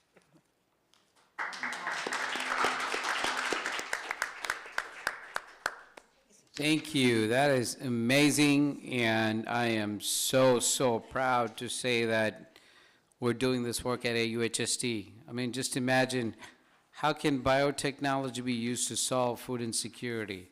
I couldn't have even dreamt of doing that when I was in college. So you guys are getting some really awesome experience doing this.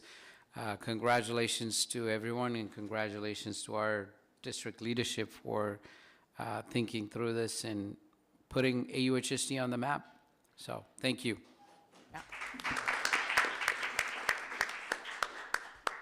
All right.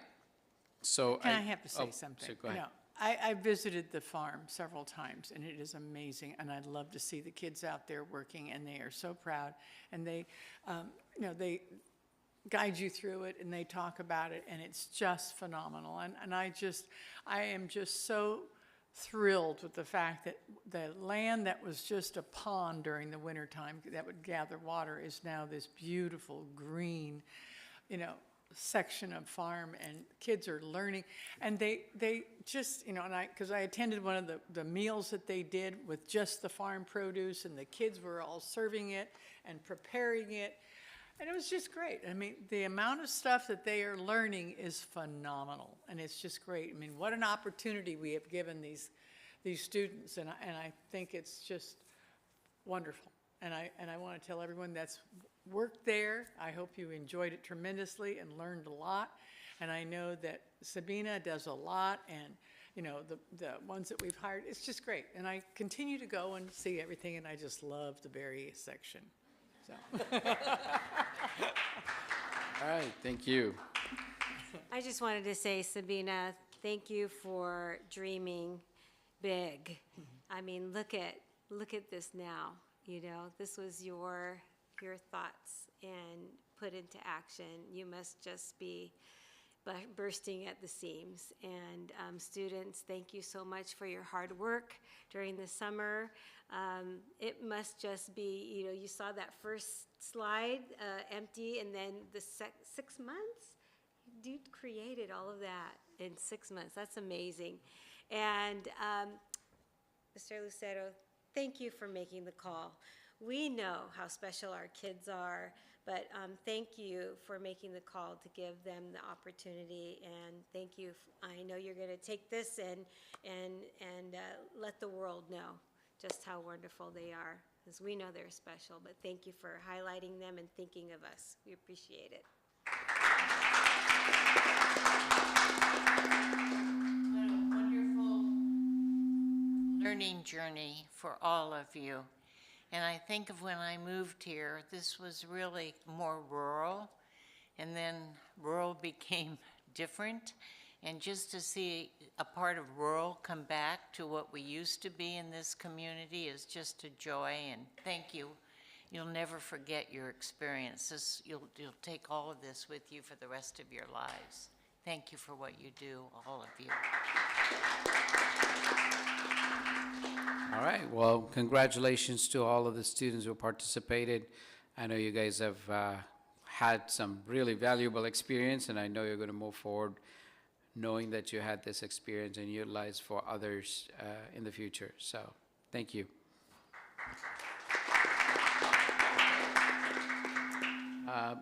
Paulina, can we take, is she working on it? Back there, I think she's trying to. Okay. Okay. All right, so we'll move forward with our public comments. I have 3 public comments, and Mr. Rana, I'm going to ask you to do the comment when we take the agenda item per se. Okay. All right, so we're going to go ahead and start out with Linda Martinez.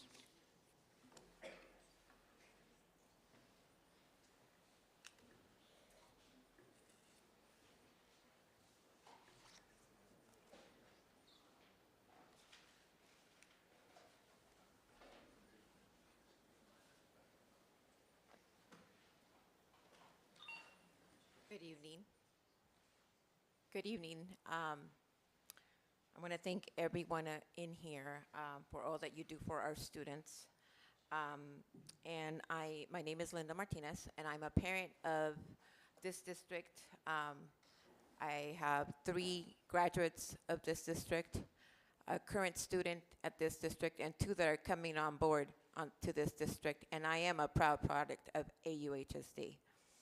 So with that being said, I want to publicly thank Council Member Abelino Valencia, and Steve Fessel. As many of you know, you probably watched, the city council meeting.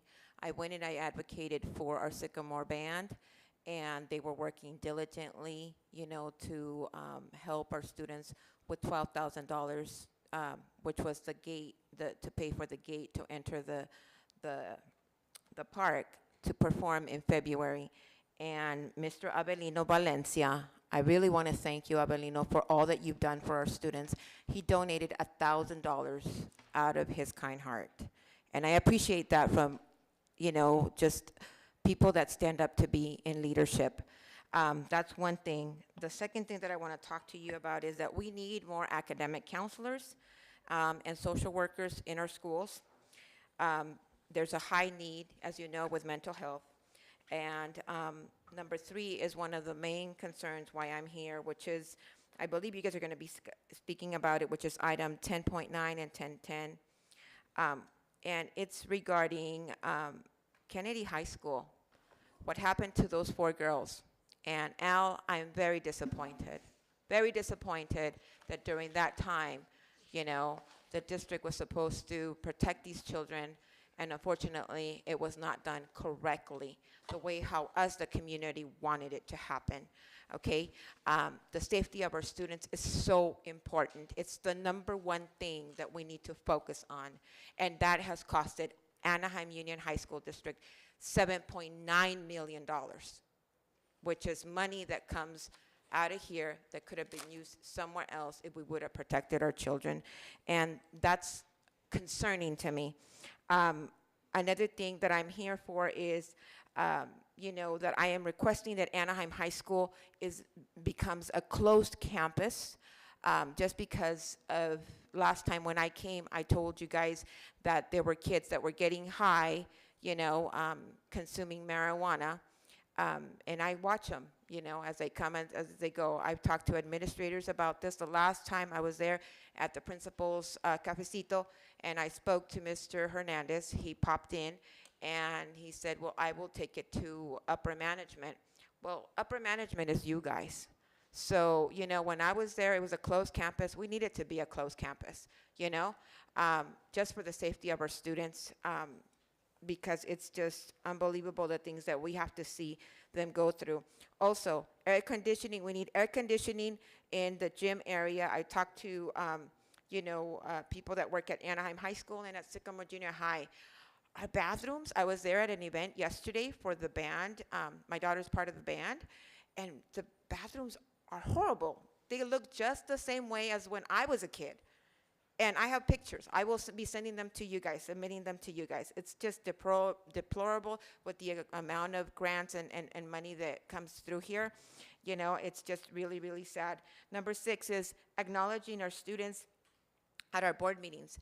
That's very important. The last time that I was here, my daughter was here. Thank you, Ms. Smith, for taking the time to speak to Kayla. And I really appreciate that. But when a student comes, even when kids from the elementary come, please acknowledge them. They don't need to be here. But, we bring them as parents, and it's very important that, we have that culture, that we create that change.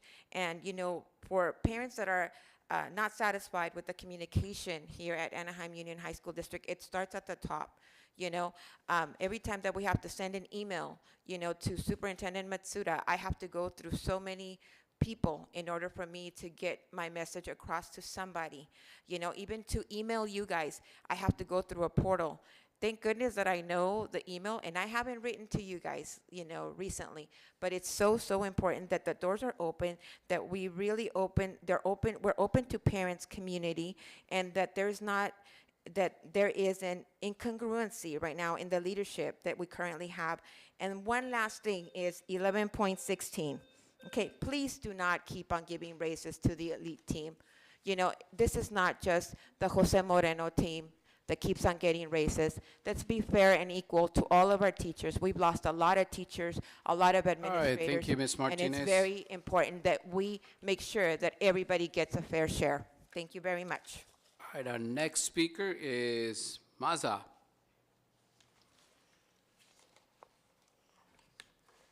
Good evening. Good to be back And kual tutaki ni toka masa ni tokan tekpat iwan ni nahata pilot ni nahameshika nikan wehitali tangwa huhutugna and nikan nompa wehitali hachaman. I said good afternoon, buenas tardes. My name is Masat. That's one of my clans, the Deer Clan and Obsidian Knife Clan, Heart of the Mountain Clan, and honoring the Tangwa, the Gabrieleños, and the Ahachaman, that are both tribes that are not yet federally recognized. Maybe one day we'll have a judge that will federally recognize those two tribes that are state recognized. I'm an alumni of Anaheim High School, and I'm just very happy that when you guys take action on voting on the action item 10.8, with Jackie Nunez, that I know personally myself. I'm really happy that you guys are taking the time to teach the students now and creating the, I'm aware that there's an Indigenous committee now there at the school, and I'm just very, very, from the bottom of my heart, it really means a lot to me. I went to a Native American school, and I didn't know I had Native American blood. I was raised as a Chicano, Mexico-Americano, a Oaxaqueño, a native from Oaxaca. And so, but I always spoke 3 languages, Spanish, English, and Nahuatl. A lot of us speak Nahuatl, like when you say chile, chipotle, aguacate, siatl, cholo, choloa, tapatio, tata, nana. Chichi means dog, chichie. But anyway, so there's a lot of words that we speak that are Nahuatl, and it's connected to the Uto-Aztec Nahuatl linguistic family, which includes the Ahachaman and the Tangwa, Shoshone, Paiute, Hopi. But I'm very, very happy, thank you, and when this item comes to vote, I support that. Pray to Yokoyane, which means creator, or Chinik Chinich means creator as well, Chinik Chinich. You will learn that from Jackie Nunez when she gives those presentations with the students. I've seen her work. It's beautiful work, Chipahualcayo, bien bonito trabajo. And they get to work with the students, working with the traditional instruments. I myself, I actually teach sometimes at Fullerton College at the Kinder Caminata, thanks to Jerry Padilla, that taught Chicano Studies, Native American History. I took that class at Fullerton College, and it expanded my mind and connected more to who I was, and that creates a healing, it creates an identity, and with time, I know eventually the name, the school, the columns will change with time, and I know there's a lot of alumni that are still pro-colonists, but it's okay. We have to be patient, and we have to decolonize and teach Native American history. It's very important. I know it helped me. It helped a lot of people. And in memory of Raul Alarcón, that was an alumni football player at Anaheim High School, and in memory of him and many other people. And last thing is, I recommend all of you to watch the movie Wakanda. My young brother took me to watch the movie, and I was kind of confused at first because they were like making the panther and the jaguar, the Kukulkan, the native Mayans fighting each other again. I'm like, why is it always like that from a colonial colonist perspective view? But actually, it was beautiful. It was educational. It shows when the Spanish or the English colonists, pilgrims, conquistadors, when they came, they brought diseases, they brought rape, child molestation, and drugs and alcohol, so many things that they did in the way of living. If you go to San Juan Capistrano, they have traditional huts. I think they're called quiche or quites. And it's traditional palm trees, dried palm trees, and it's a beautiful place. And hopefully with time, I know we're talking to the president, Brian, with the OC Vibe right now. We had a meeting with him and creating hopefully some type of land acknowledgement in that area. In Anaheim, Hutugna is the ancient river, the name of that river before the colonists arrived from Europe over here. But thank you so much. I hope I didn't disrespect anyone. We come here in a peaceful way. And Al-Jabbar, I wish I could have voted for you, but I didn't know I was not in your district, But I know you stood up for us and for Native people and people of color like me and you, darker skin. I know it's hard for some of us, but we got to keep our heads up. And thank you so much. Thank you. Thank you. All right. So now we go on to our items of business. We'll go to Educational Services, 10.1, School-Sponsored Student Organizations. I'll entertain a motion. So moved. Second. I have a motion and a second. Any questions? I just want to make a comment about just the variety of, and not just the variety, but just the purpose of some of these clubs. I'm just so proud of our students. They're so innovative and creative, but especially, the club coming from Catella, what a beautiful thing. You are not alone, and their purpose of just inclusivity and bringing people together. I'm just so proud of our kids. I just want to acknowledge that, and to the teachers who are going to be, helping them in those clubs. I applaud all of you.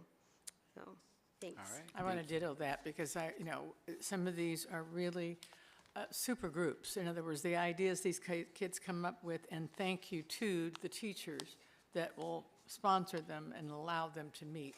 And I think it's great. Our kids are really being thoughtful and insightful in some of their ideas. And one of the ones that I really like too is the mindful money being really a basic thing that, some kid thought about, and it's very important. So a good selection of fun clubs. Really, it's good. Okay, so we have a motion and a second. All in favor? Aye.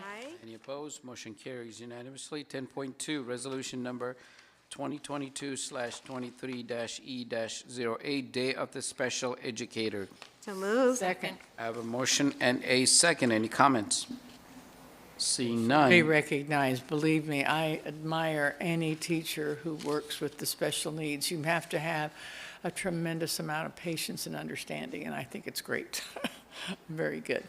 Of course, they say that about junior high teachers, too. You got to have a little bit of nuts to love them, so, and I do. Okay, I have a motion and a second. All in favor? Aye. Any It's a roll opposed? call vote. Oh, that's I'm right, it's a sorry, roll yeah, call it is a vote. roll call vote, my bad.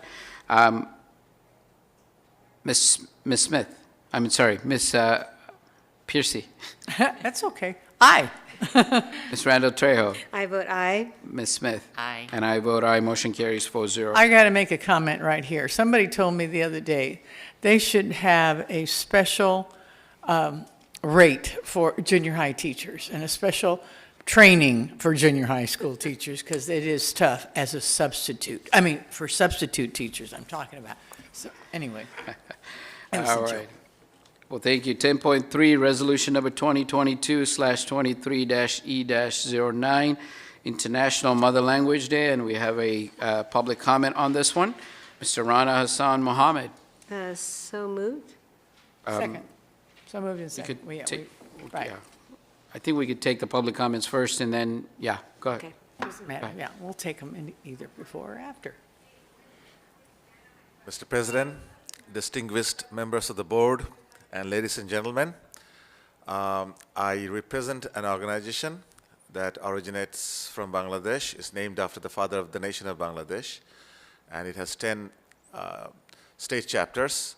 And with me, I have the California State Chapter President, Mr. Nazrul Alam, and the Vice President, Mr. Abul Raihan.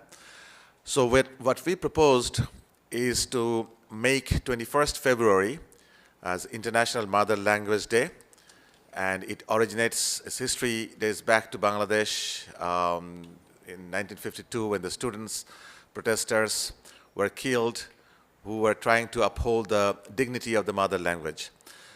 And what we have found out here, even in USA, only 20 years ago, there were 1,000 native languages. We have only 194 left.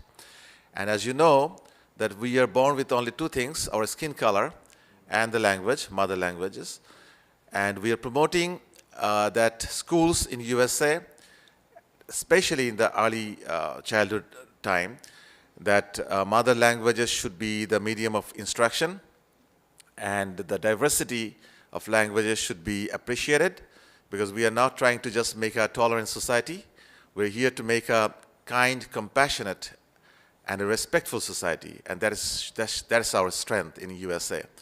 So with that, I will really appreciate if you pass the resolution, and we already have had LAUSD, observing this 21st February as a calendar day in their calendar, and in city of Paris, I think Paris School District, they already have done that, and we are trying to spread these words around the USA, and we hope you'll be helping us on that. Thank you very much. Thank you. All right, thank you, Mr. Rana. Now I'll entertain a motion. So moved. I have a motion and a second, and this will be a roll call vote. Ms. Piercy? Aye. Ms. Randall Trejo?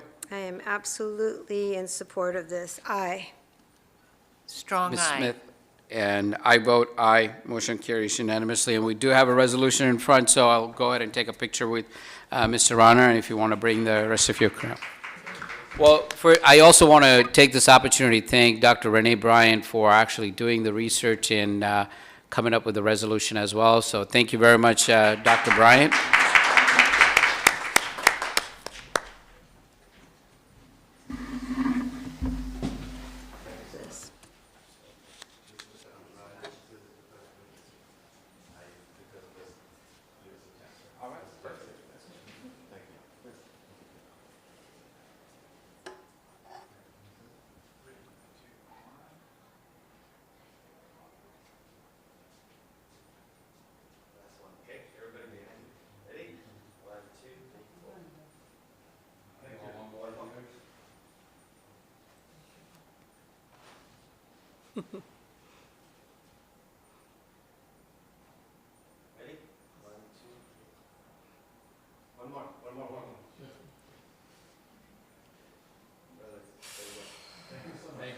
Bravo, bravo. Thank you. You got my forehead.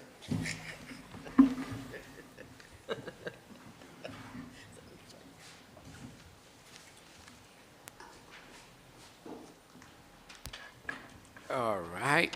So next business services, 10.4, consulting agreement with Eric Hall and Associates. So moved. I have a motion and a second. Any questions? Seeing none, all in favor? Aye. Any opposed? Motion carries unanimously.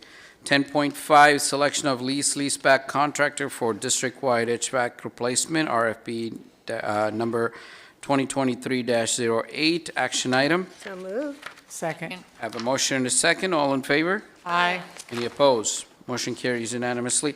10.6, consulting agreement, fiscal crisis and management assistance team, FECMAT, action item. So moved. Second. I have a motion and a second. Any questions? Seeing, Nancy, you brought this for us? Yes. That's awesome. Thank you. So this will be, this is the first time the FIGMAT team, which is the leader in ASB, that will be coming to do an on-site training for our district. So very, very excited that they're coming. I'm and sure they're we'll- excited too. Huh? I'm sure they're excited. Yes, so so I think having our team together and having the FIGMAT team to come out and do this training is extremely critical to the operation for the entire district. And so we're very, very excited that they're able to actually find day to come out and do it for us. So Good. super excited. It's our first time, I think, our district that we have done this. Yeah. Thank you so All much You're for that. welcome. all right, all in favor? Aye. Any opposed? Motion carries unanimously. Educational Services, 10.7, revised board policy 8803.04, administering medication monitoring health condition, first and final reading, information item. So is this an action item? It's an No. informational item. It is an action item. So It is? first It is an and, first and final reading, so So this we should probably- probably be It's action. misprinted Okay. there. It should say. Okay, it is an action? It is an Okay, action. So I moved. thought we were supposed to do that. Okay. Second. I have a motion and a second. And And Kathy, did you I want? would like to say this is no surprise. And I remember at a former board meeting, we decided we weren't going to provide the schools with the medication to reverse this. And now here we are, and reality has slapped us in the face. And so I'm grateful for this. Yeah, I want to thank Dr. Adela Cruz for working with healthcare agency as well.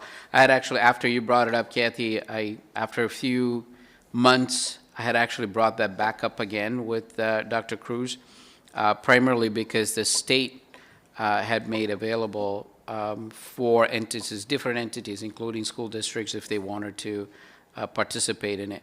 I think the challenge that we were facing at that point was to see if it was well, not only storage and location, but also in terms of liability. But the state had actually looked at it and said that as long as we are in a position to assist, we are okay. So as a result, a lot of entities around the state are now, they're actually giving away free of charge. And many organizations are taking it and distributing it as well. So, thank you. I'm grateful. now I have a question, because we are going to train who all are we training? The administrators and the nurses and the health techs, or is that basically who? Yes, yes, and yes. Okay. Yeah. As I was hoping it was And more than Veronica just the Medina, nurses. and you mentioned Dr. Cruz, but Veronica Medina and also Leanna Williams were also a big part of this process as well. Okay. All right. All in favor? Aye. Any opposed? Motion carries unanimously. 10.8, Educational Consulting Agreement, Jack Nunez, Journey to the Past. So moved. Second. I have a motion and a second. Any comments? Yes, please invite me. I want to go. Yeah, actually, yeah, I got an invitation to go to this as well. I wanted to thank our team at Anaheim. They've done some great work. Our teacher, This, remind me, I'm sorry.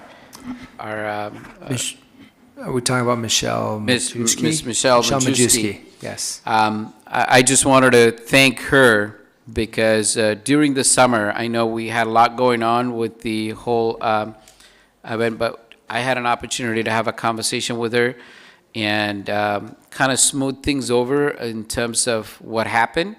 And we had a great conversation in terms of how to bring about organizations to work with our students. And she had actually put together some great partnerships. And matter of fact, there was 2 folks who came to our board meeting and who wanted to be a part of it, who were a little bit disheartened, but ended up having meetings with them as well. And it was a great collaboration. It goes to show AUHSD's openness to work with. And now we are actually seeing it coming to fruition. So I wanted to thank her publicly for being open and helpful in this. She's also led the committee. Yes. With developing the lessons. Yep. Around, our indigenous folks that were here in Anaheim, and that's being taught through the social science classes as well, starting this next semester. So, yeah. So just that's also in The the beginnings. works. Yep. Thank you. just goes to show the real work that's being done, and we keep our promises, right? Yes. All right. All righty. All right. So we I point to wanted to ask, will this be done at the Cook Auditorium, this presentation? not at the no. Cook's not. My understanding is going to be at the Independent Learning ILC. It's going to be at the ILC, Independent Learning Center. Oh, Yeah. okay, thank you. All right. All in favor? Aye. Any opposed? Motion carries unanimously. Human Resources 10.9, Revised Board Policy 8708, Sexual Harassment Student, second reading, information and action item. So moved. Second. I have a motion and a second. Any questions or comments? Seeing none. All in favor? Aye. Any opposed? Motion carries unanimously. 10.10, Revised Board Policy 6106, 6106-R, Sexual Harassment Employees and Applicants, second reading, information/action item. So moved. Second. I have a motion and a second. Any comments? Seeing none. All in favor? Aye. Any opposed? Motion carries unanimously. 10.11, Memorandum of Understanding with ASTA Health and Welfare Program changes for 2023. Action item. Trustee moved. Jabbar, if you'd like, you may want to take 10:11 through 10:15 together. Oh, okay. I It's would the love MOUs to. Oh, yeah. for all of the And groups. 11, 12, All right, so 13, 10.11, 15. 10.12, 10.13, 10.14, and 10.15 taken as one. all so moved. All right, I have a motion for all Second. items. I have a second. All in favor? Aye. Any opposed? Motion carries unanimously. We'll go to 11. Thank you, Carl. We got 11 consent calendar. Any items to be pulled? 11:8, 11:17, please. Move the balance. 11:6 as well. I'm sorry, 11. Quick comment, yes.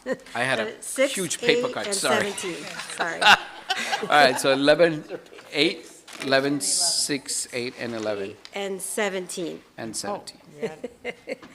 Oh, 11, All right. 17, not 11. Okay.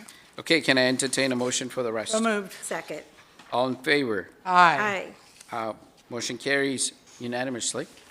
All right, 11.6. So moved. Second. I have a motion and a second. And I just wanted to make a quick comment about the work that we're doing with this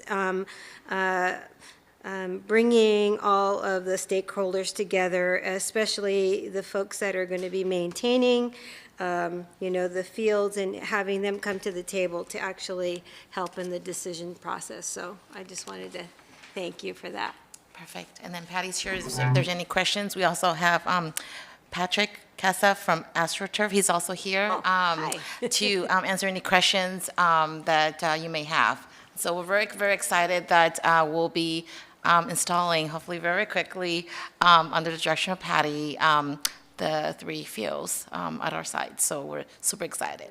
And they were able to lock in the prices for us as well for right now, even for the installation. That's great. Yes, so That is great. we've been Yes. working with them since I think when we got the go ahead from the board, and we started talking to them immediately, and they were able to lock in the rate at that time, which is almost like 4 or 5 months ago or something like that. So very, very thankful to them as well. Thank you, Patrick, for being here. Well, moving right along, next year we'll have 2 fields of turf, of Hopefully- artificial hopefully turf. 3, hopefully Well, 3. I know, but I mean, after a whole year, okay? Yes, yeah, And right. then one of our other, our teams that are going up to CIF finals and playing on turf somewhere else can go practice at one of our own Exactly. campuses. Yes, That'll be that's very weird. nice. Right Yes, now, we have we're to very borrow a excited. city's field. Yes, Patrick is actually a Kennedy High School grad, so he didn't see that. So he was. Good. Come on up, yes, Come since on you're up. here. Yeah. He's a proud Kennedy High School love it. alumni. I love So. it. he was like, All "Where's right. Awesome. Love to see our alumni come forward. Yeah.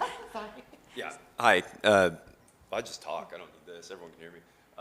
So Pat Casa with AstroTurf came through the district, went to Walker, graduated from Kennedy in 2003, and then went on to play baseball, Arizona State, UC Riverside.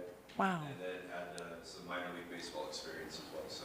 Fantastic. So very honored to be here. I'm excited for this, as I think everyone else is. I mean, the reality is the fields right now are the same ones I played on. Yes. Yeah. It's very cool for the community. I'm an advocate for these things, obviously. I think it's the largest classroom on campus, touches the most students. The district has gone through a long process and entertained a lot of ideas. The fields are going to have shock pads underneath them. They're very safe. It's an investment for the future. Shock pads have 25-year warranties. Oh, wow. I don't know how you quantify the price today for a field that will pass safety measurements standards, even higher than the NFL has currently, for students that aren't born yet that will be playing on these fields 25 years. That's great. A very, very cool thing going forward, future focused on these. So we're very excited to be a part of that. Okay, is that guaranteed in writing? Of course. Patty will make sure of that. Yes. Thank you so much. Thank you. That's exciting. Just a moment. Nancy, in closed session, we were discussing AstroTurf, and I had made the comment that this has been a real learning curve for me. It's something I've never given any thought to. And I know it exists, so didn't you say the life was So 7 years? so the shock pad's different than the shock pads are different than the actual turf on the Turf, top. The turf okay. on the top, so about every 7 to 10 years, correct? That 10, yeah. So it depends how much use you have on that. So that top portion, you have to replace it about 7 to 10 years. So when you make that comment in a public forum like this, that it's going to have this journey in its life, and I hear something else, because I am in the position of explaining it to people that come to me in the community. Mm-hmm. But I did ask Nancy, or I made a statement.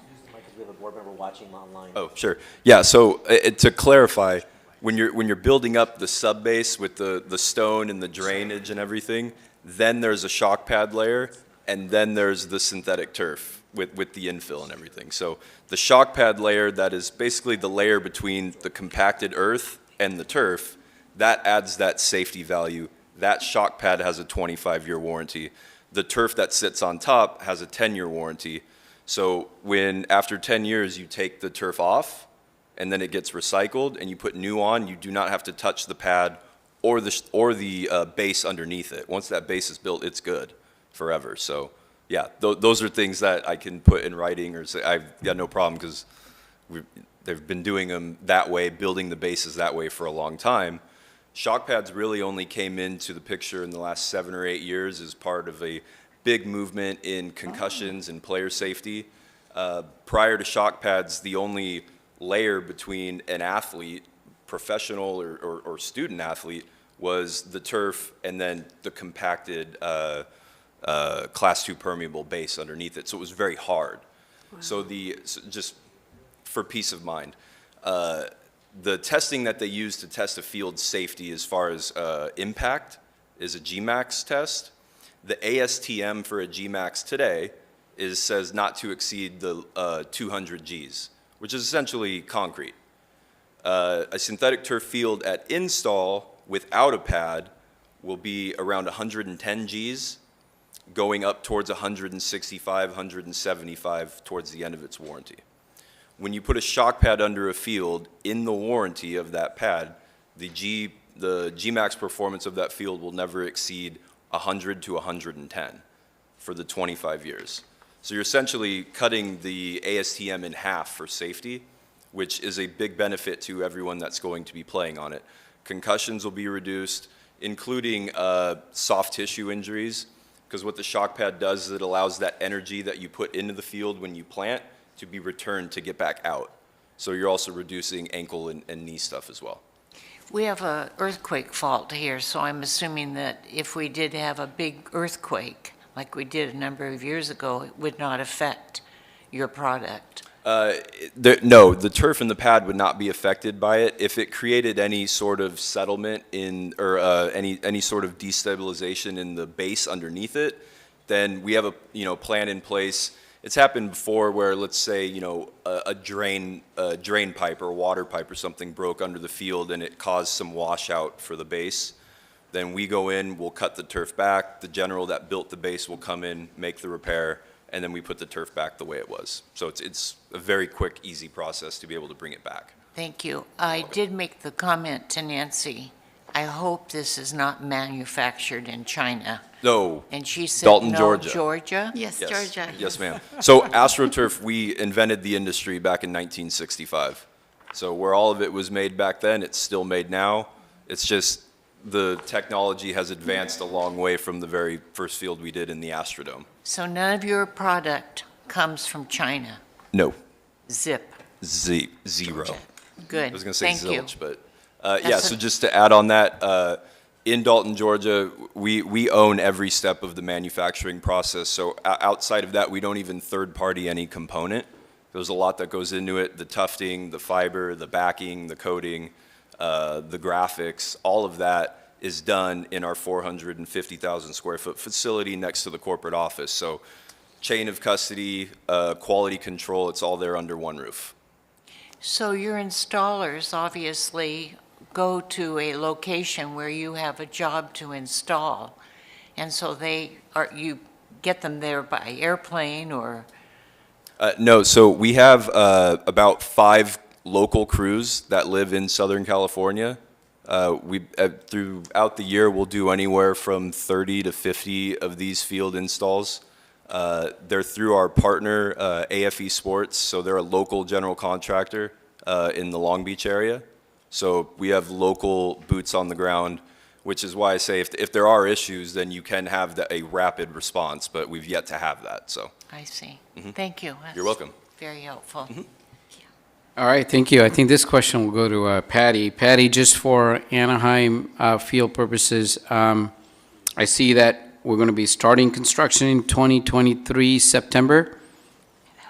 That was January. Let me read my notes because I don't want to make a mistake.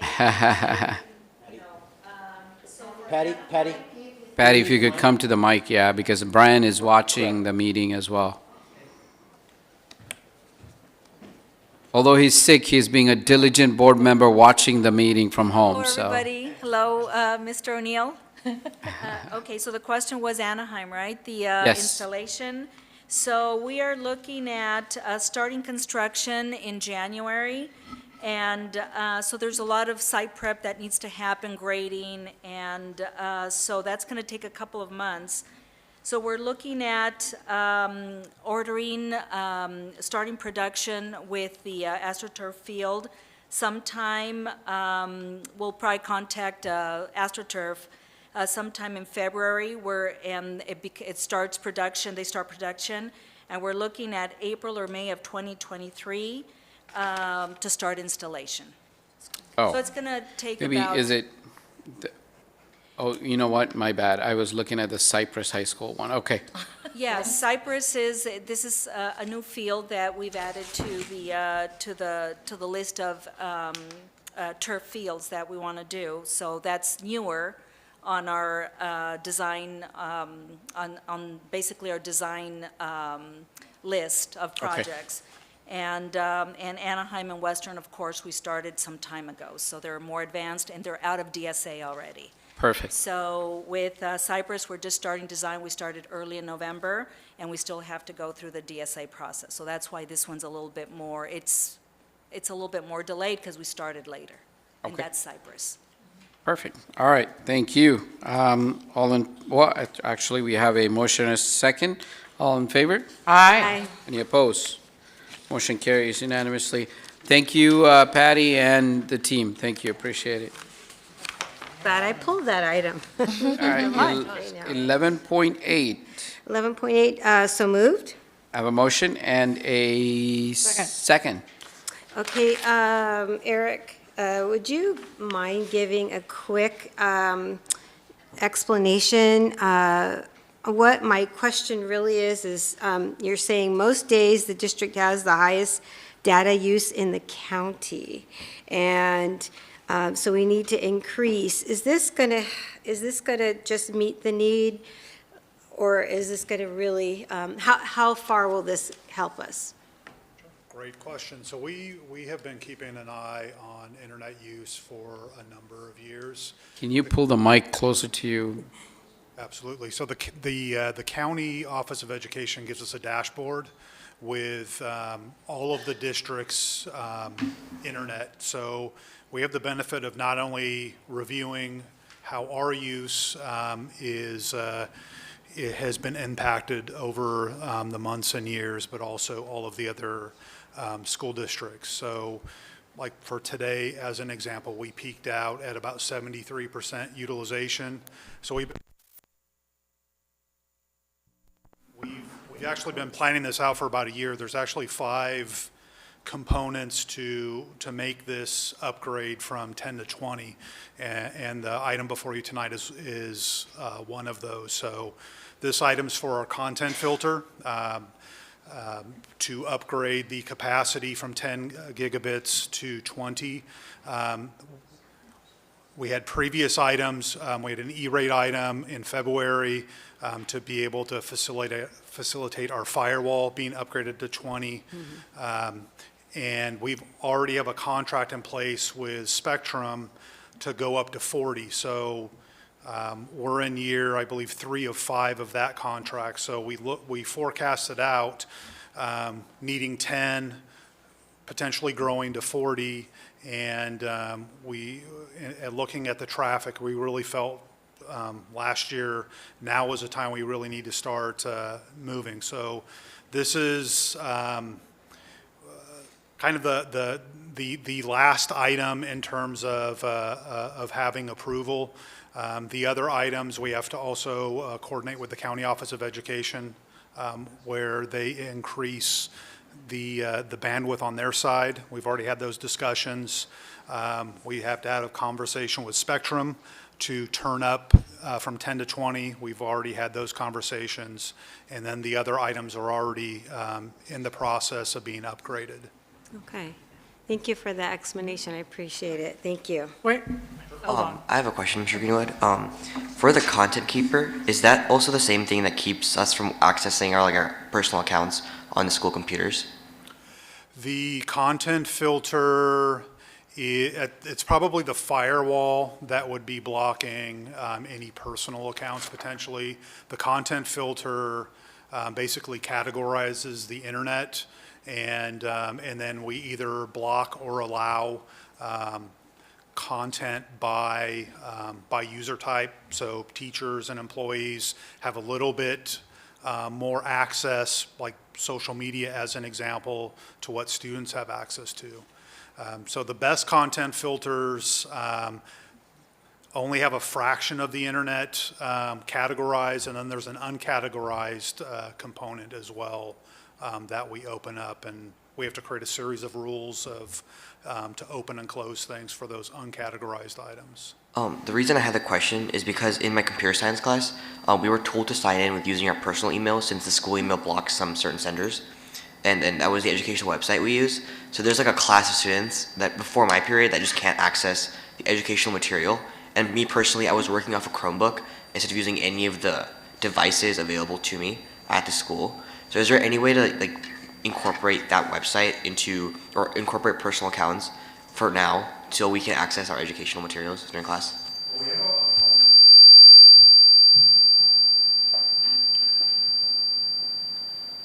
Okay, so that particular item is with G Suite. So with Google, we have something set up called a walled garden. So we have kind of a tight, loose approach to student email to prevent, inappropriate like spam and other emails coming in to students. And so teachers, counselors, administrators, basically just request that we open up domains or specific email accounts. So we do that, for instance, when we buy a new software product, if there's a support email or a reply email, we add those to that whitelist. We have over 1,600 domains and email addresses that we've added through teacher and other staff member request.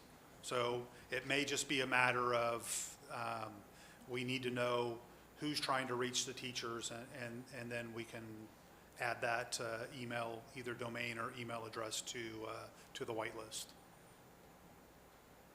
Okay, thank you. You're welcome. Thank you, Omkar. That's a great question. All right. you, Eric. I have a motion and a second. All in favor? Aye. Any opposed? Motion carries unanimously. 11.11. No, I think I made the error. It was Oh. 11.17. 17. Oh, 11.17, okay. So moved. Second. All right, I have a motion and a second. So my question on this, will data be collected in these 5 years?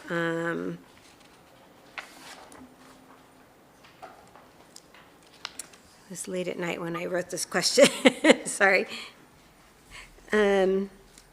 So we have this partnership, right, with the span of the 5 years with all of these schools. And they're receiving the literacy coaching, professional learning, and system support.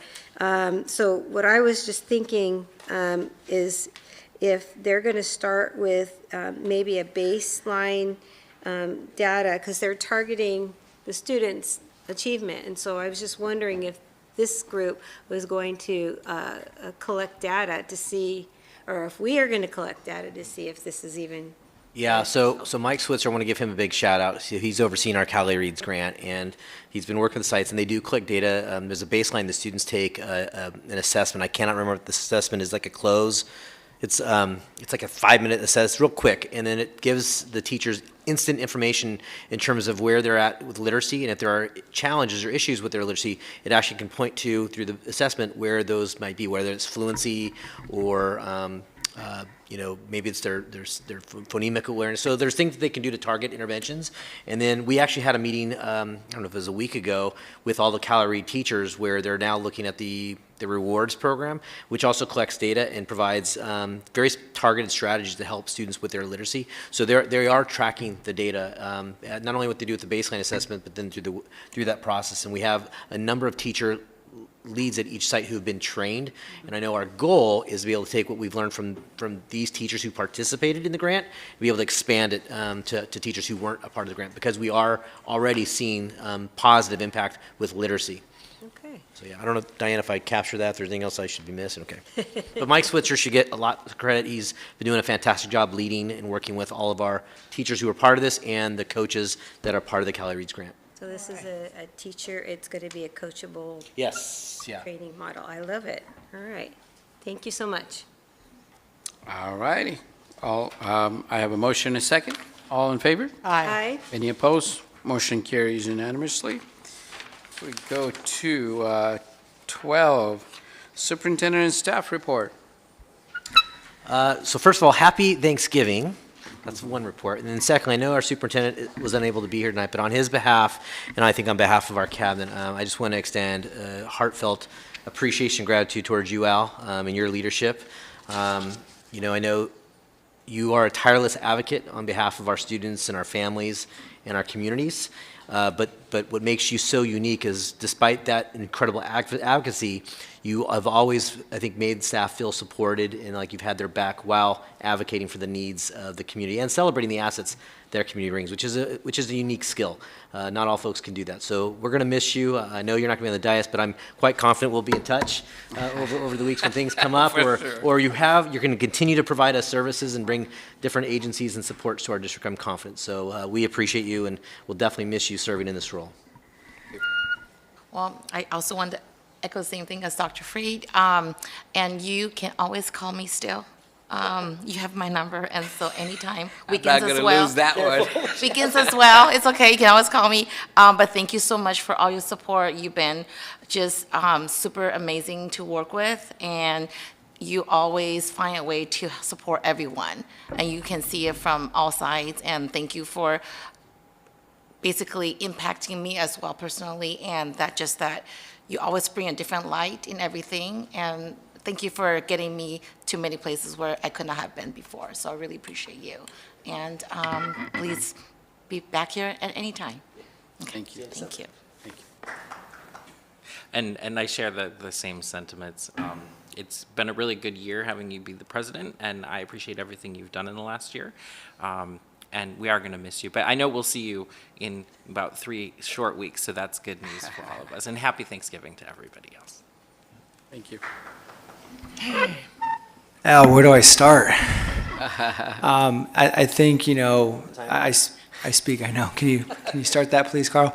I think I know I speak on behalf of our Anaheim community, Anaheim Sycamore community, our staff at both Anaheim High School and Sycamore that you represent. All of our neighbors around those two schools, including my family that lives in the community.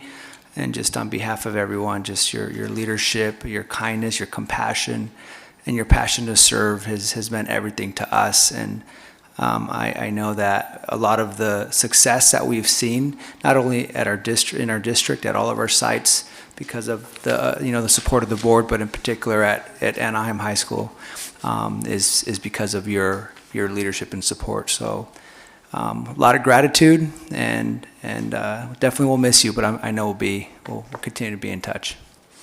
Thank you. And happy Thanksgiving to everyone. Thank you. All right. Spears? I first? Yes. Okay. For this month, I did make the MAC visit when the U.S. Department of Agriculture came, along with the California Department of Education, and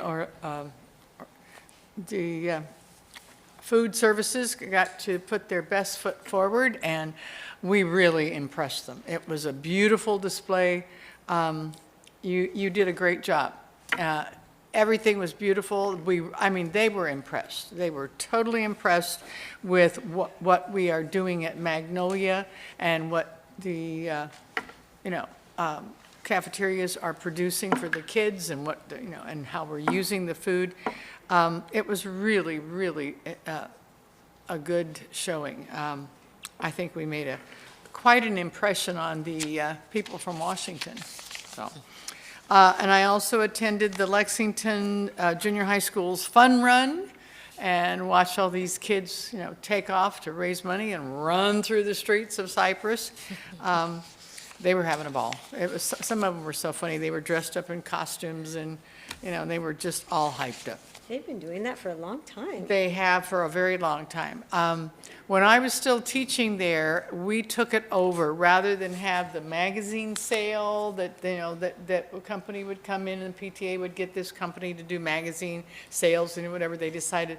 One of our teachers there came up with the idea of us as a faculty handling it and not having to pay somebody else to do it. And we made it, first of all, into a fun run. It was, first it was in coordination with the physical fitness. And so that was, everybody was out there doing the physical fitness test and whatever, and the PTA came out, and then at the end of the day, there'd be this thing where there was a pie, throw pies in the face of the teachers and what have you. The kids loved it. But then the monies that they raised, they had different levels, and they would get prizes. And so we spent the money on prizes to give to the kids who brought in the money.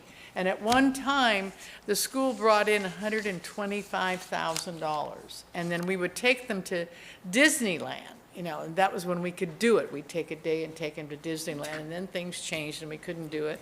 And then we went to Knott's. This year, the reward for bringing in $125, if the kids bring in $125, they get to go to Dave & Buster's. And they have a trip to Dave & Buster's. So, but the kids, they did, I don't know what the final total was this year, but they did pretty well considering, because things went down after that as far as the amount, but then it's, how much? I think it was like 70,000. 70,000? So they were hoping to make 100, but I don't think they made it. Pretty significant. Yeah, but at this time of the year, with what's been going on, I think that was really well. I mean, with the increase in prices. And then I made it to the drone ribbon cutting, which was postponed, but then started again. And that was very well done. It was really good. The scissors didn't work very well, but they did a very good job of explaining everything about the drone program. And the Fullerton College had brought their drone truck out, and that was really interesting. And then we went into the room where the drones are, and these drones are not cheap. They're big, they're beautiful, and they are expensive. And there's a lot of money in those little drones. But that is the future. I mean, we're looking at maybe Amazon delivering with drones. The drones are doing a lot of photographing, and like right now, if you've ever seen one of the Thomas Brothers map guy out on the road, and they got this car with the thing on top making pictures, well, pretty soon it's going to be all drones doing this, mapping out things. So that was really interesting. And then I have one thing I would like to say too is I saw this on Facebook, and this was the Sycamore Fishing Club. One of our teachers is sponsoring that club, and he took these kids and their parents fishing on a boat. And for a lot of them, it had been the very first time they'd ever been on a boat or fishing.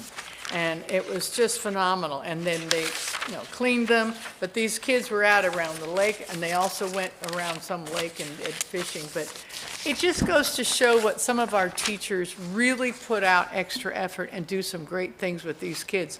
I mean, there are kids here who had never touched a fishing pole, and they learned, and the parents went along, and it was great. And I just, I have to say kudos to that teacher for doing all that, because that is a superb thing for those kids to learn.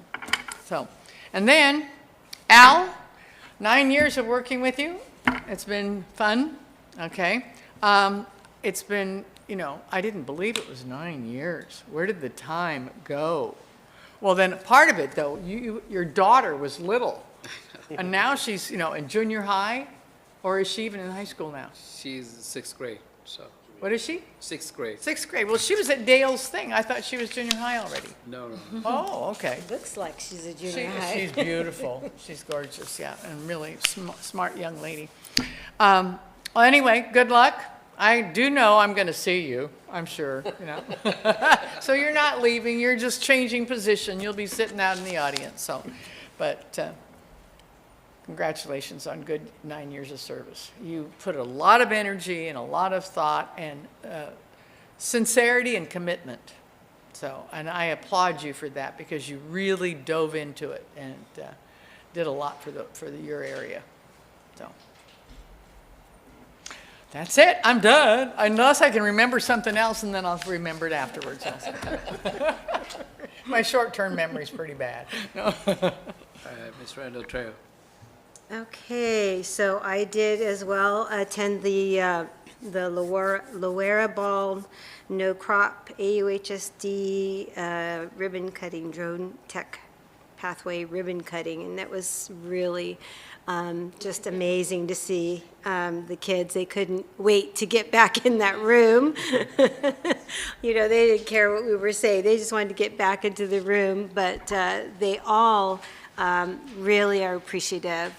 Spoke to a lot of the students, and they're grateful that they have this pathway, and they're there after school, and you know, they're going to be the future. They're going to invent some new way of using these drones, and it's just exciting to see. And I'm so proud of a district that has the ability to offer that, and excited to see Fullerton College. I guess it was the interim president? Monty, yes, Perez. Perez, yeah. I hope she becomes the president. She's the president already. She got appointed. Not Monty Perez, but Dr. I forgot her name, but I know she's the president. So she was there. She was the interim that spoke? No, that's not the interim. The interim was Monty Perez, Dr. Perez. Mm-hmm. Okay, so I hope she she was very enthusiastic about, you know, the teacher, and I really was enamored by her enthusiasm. So I hope in some way that she projects that, and we continue to have the success with that pathway. Attended my GASELPA meeting last night. Is it Cynthia Olivia? No? I'm sorry? Cynthia Olivo? No. They've hired Doesn't ring a bell. She's Yeah. she's the new president. She's a new president, okay. I don't remember her name. That's terrible of me. I liked her. She was great. Yeah, it just happened. The MAC presentation was spectacular. Orlando, you're back there. Fantastic, putting that all together. The food was awesome. And it was really cool to find out that the kids had go through all the food that's put out, the produce that's put out, the product that's put out by the Mac Garden, and the kids love it. They say the lines are so long, and they were going to try to show the folks from Washington, you know, what the kids are eating, but it was already gone and done. Oh, yeah. But the kids love it. Somebody talked too long. I know we all talk too much, but it was an amazing event, and so proud of you to be up in front to give that presentation, and to be able to buy the product from Magnolia, from the farm, and put it into the food that we serve. It's mind-blowing. All right, attended the band spectacular. It was a really cold night. Spent a lot of time with our ambassadors. They're so cool. We really appreciate you. You guys did a spectacular job, as well as all of the bands. I'm very proud that you got to have a little moment out there to shine and represent. And shout out to, I'm not quite sure who the maintenance crew was, if it was the city of Anaheim or if it was our crew, but I heard that they were out there because it had rained the night before, and they weren't sure if the event was going to take place, but they said the crew was out first thing in the morning drying the field. And they put layers on in the track area, so the kids' drums and percussion wouldn't sink in. And so thank you, whoever did that for our kids, so that that night could take place. It's always a nice event. for the kids to see each other's shows. They work so hard, and then unless you're in, the same group, it goes to 1A to 6A, I think. And unless you're in that group, you only get to see like one or two of our bands, and so whoever invented the spectacular was just a genius, so that all the directors could get together and steal each other's ideas. And so, but I know they do a great job, and they collaborate and work together. And Steve Graves, one of our, give a shout out to him. He wrote the music that the junior high school band performed that night. So how proud is he? And I believe the other bands across the state are buying it and playing it. So, and it's called Spectacular. So kudos to him. I hopped on the Hope Principal virtual chat with the parents. I was driving, and so I said I'll hook up my phone and listen in, and so I got to listen in to really wonderful questions from the parents at Hope, and it was a good turnout. Of course, the no crop meeting, and it was really spectacular to hear the testimonials from the Gilbert High School business entrepreneurship clubs, and those kids were so enthusiastic at the college and career fair. If you walked by the students that were all in pink, and they were doing the lashes, I think I mentioned them. This time I bought some, so they'll have to give me a tutorial on how to do it. But they gave their testimonials at the No Crop meeting, and they're just a delight. And they raised about $217, and they donated that to Gilbert's Pantry. So our kids are just amazing. The Teacher of the Year is always a wonderful event. Yeah. And I always say I turn into a 5-year-old. I know Mickey's coming and Minnie's coming, but I still get really excited. And I know our deserving teachers had a really good time there. The Halloween parade this year was really fun. The person that was going to drive me got really sick. That wasn't fun for her. But I had to think really hard how I was going to find a car, because the convertibles are really hard to come by when there's a parade. And so I decided to enter my orange car, and I got on top of the roof, on top of the roof, and my kiddos, actually, where I work in the area, all recognized me, and so it was really fun. I told them that, yeah, Mrs. Trejo was being naughty, got on top of my car, but it was really fun to see the community and experience that. And the Catella Band, boy, they had a day. They were doing the tournament all day, so they had just finished their performance. And before that, they have to do some, I don't know exactly the term, but they have to do, they get judged in formation, but they really wanted to be part of the event, and so they were right behind us playing, and the community absolutely loved it. Happy Thanksgiving, and I have a lot of gratitude being a servant alongside my colleague. I think go back to the first time that I met you. You were helpful then, and you've always been that same helpful human being. I've watched you just make such an impact, not only in the community, but you're home. You have wonderful children, an excellent wife, and you're just a really an inspiration to a lot of us who watch you. You have so much dignity, and I'm going to miss you, but I know that our paths will cross. I know this isn't goodbye.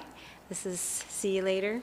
I thank you so much for all the work, for all the advocacy that you've brought to this dais, and in your job capacity, just wherever you go. You know, the labor, you know, I don't think that anyone could have a negative word to say about you. If they do, they don't know you, honestly. You have a tremendous heart, and you lead with that. And I'm honored to know you, and best wishes to you. Thank you, Anne Marie. Well, I don't have a lot to report. My husband joined me at the ribbon cutting at Laura High School, and our superintendent, Mike Matsuda, gave a lot of credit to Gary Brown, the principal, because he apparently had pushed that, and people came away knowledgeable about drones. And of course, I've seen them on television, and I watch what's going on in Ukraine, and they used drones there.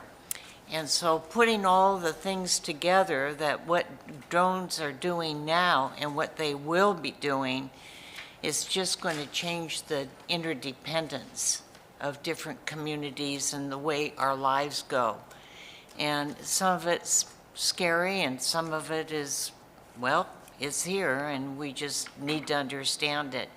I had a teacher, and then one of the students walked my husband and me through the process and explained it all, the technology, and it was very, very beneficial. And when we went outside, there was a drone right up there taking pictures of us down in the courtyard.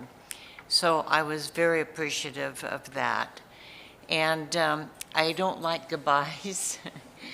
I've told Al for years that I love him, and it's deep in my heart, and it'll never change. Your family, I love them, and I'm just grateful. Thanksgiving's coming, and we've had so much going on in our world in the last 4 years with COVID and politics and mental illness and homelessness. And sometimes it's hard to remember how really fortunate we are. There's a country in Africa that they're starving. I can't even remember which one it is now. And Thanksgiving is coming, and we have a lot to be grateful for. Wonderful leadership, people that have integrity and honesty. When they say something to me, I can believe it. I don't feel like I have to question it.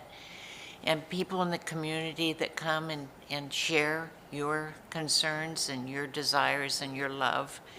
And people that work in ROP and all the wonderful things you're doing to change the world. And I'm just grateful. And I wish everyone a safe, loving Thanksgiving.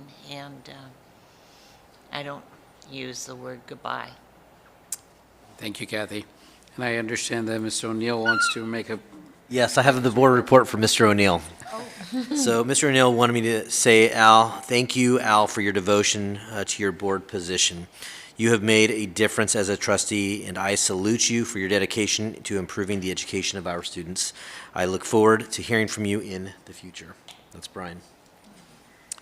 Thank you, Brian, if you're watching. Thank you. I know you're watching, so thank you. Yeah, I attended the event at MAC with the Superintendent of Public Instruction, so that was an awesome event to, yet again, put AUHSD on the map. And Orlando, your team did a wonderful job of presenting. And I love the fact that you highlighted the staff, so thank you for that. I appreciate that. I also attended the Fall Festival Parade. It was nice to see our kids and our parents among the audience. I also attended the something that I wrote down, which I can't read. And but I wanted to thank Kathy. I know you had sent me the information for the drone program. Unfortunately, I couldn't attend it because I was sick. Right after the election, I got sick, so I couldn't attend some of the events. But again, I know I'll have a lot to say at the next board meeting, but I wanted to thank each and every one of you, especially my colleagues. I know sometimes we've had disagreements, but at the end of the day, we've always done the work to make sure that our students are front and center. And we all have a passion, so I'm honored to have served with each and every one of you. I know I'll say more at the next board meeting, but Good thank you. grief, you know, we're going to limit you to 5 minutes. I know. Well, Oh, my God. but I wanted to thank you, and I appreciate all the work that everyone has done. So I know Brian's not here, but thank you, Brian, as well. So, all right, well, we have our future board meeting is December 13th at 6 p.m., and that will be the board meeting where we will also swear in our new board member, trustee-elect. And old ones. And old ones too, who are going to be re-elected or re-elected. But our new board member, especially wanted to highlight board member-elect Jessica Guerrero. She'll be here, so. And congratulations to her on a well-run campaign. And suggested agenda items, 14.2. I would like to ask Mrs. Martinez that spoke about the bathrooms at Anaheim High, and I didn't understand, she didn't clarify if it was dirt and filth or if the bathrooms were old technology. They're at Sycamore. was gonna say Her Sycamore. daughter's at Sycamore Junior High. Right. Oh, I yeah, thought it was no, Anaheim Sycamore, High. yeah. And then she asked for a closed campus at Anaheim. Was that correct? She did, and it is a closed campus. I was going to say, I thought Yeah, it's closed. all of our All of our campuses are closed campuses. So, I'm just confused. Yeah, well, all right, well, I'm All not right, going to, well, yeah. if Yeah, okay. that's what it is. Oh, you were going to ask the same question? No, I'll let you ask. I forgot to tell everybody happy Thanksgiving. Oh, you yeah. know. Happy Thanksgiving, that's right, I forgot to. And Oh. happy birthday yes. to Connie. Happy Today's her birthday. Connie, let's wish her a happy birthday. Happy birthday, Connie. Yes. None of this would happen without Connie. Oh, yeah. Connie and Pauline. And Paulina. Okay. And, okay, so both of did us, these- we have a question. Yeah, what is, What are, Who gave us these? yeah, who gave us these? We got another golden bell. I meant to give those to you a long time ago. Oh, yeah. oh, cool. Nice. And we get to celebrate another golden bell in a few weeks. Right. In a couple weeks. I hope to be there too. Yeah. So I'm hoping to be there at that Golden Bell, so very awesome. Thank you. All right, if there's nothing, we'll go ahead and entertain a motion for adjournment. So moved. Second. I have a motion and a second. My last meeting, board meeting adjourned.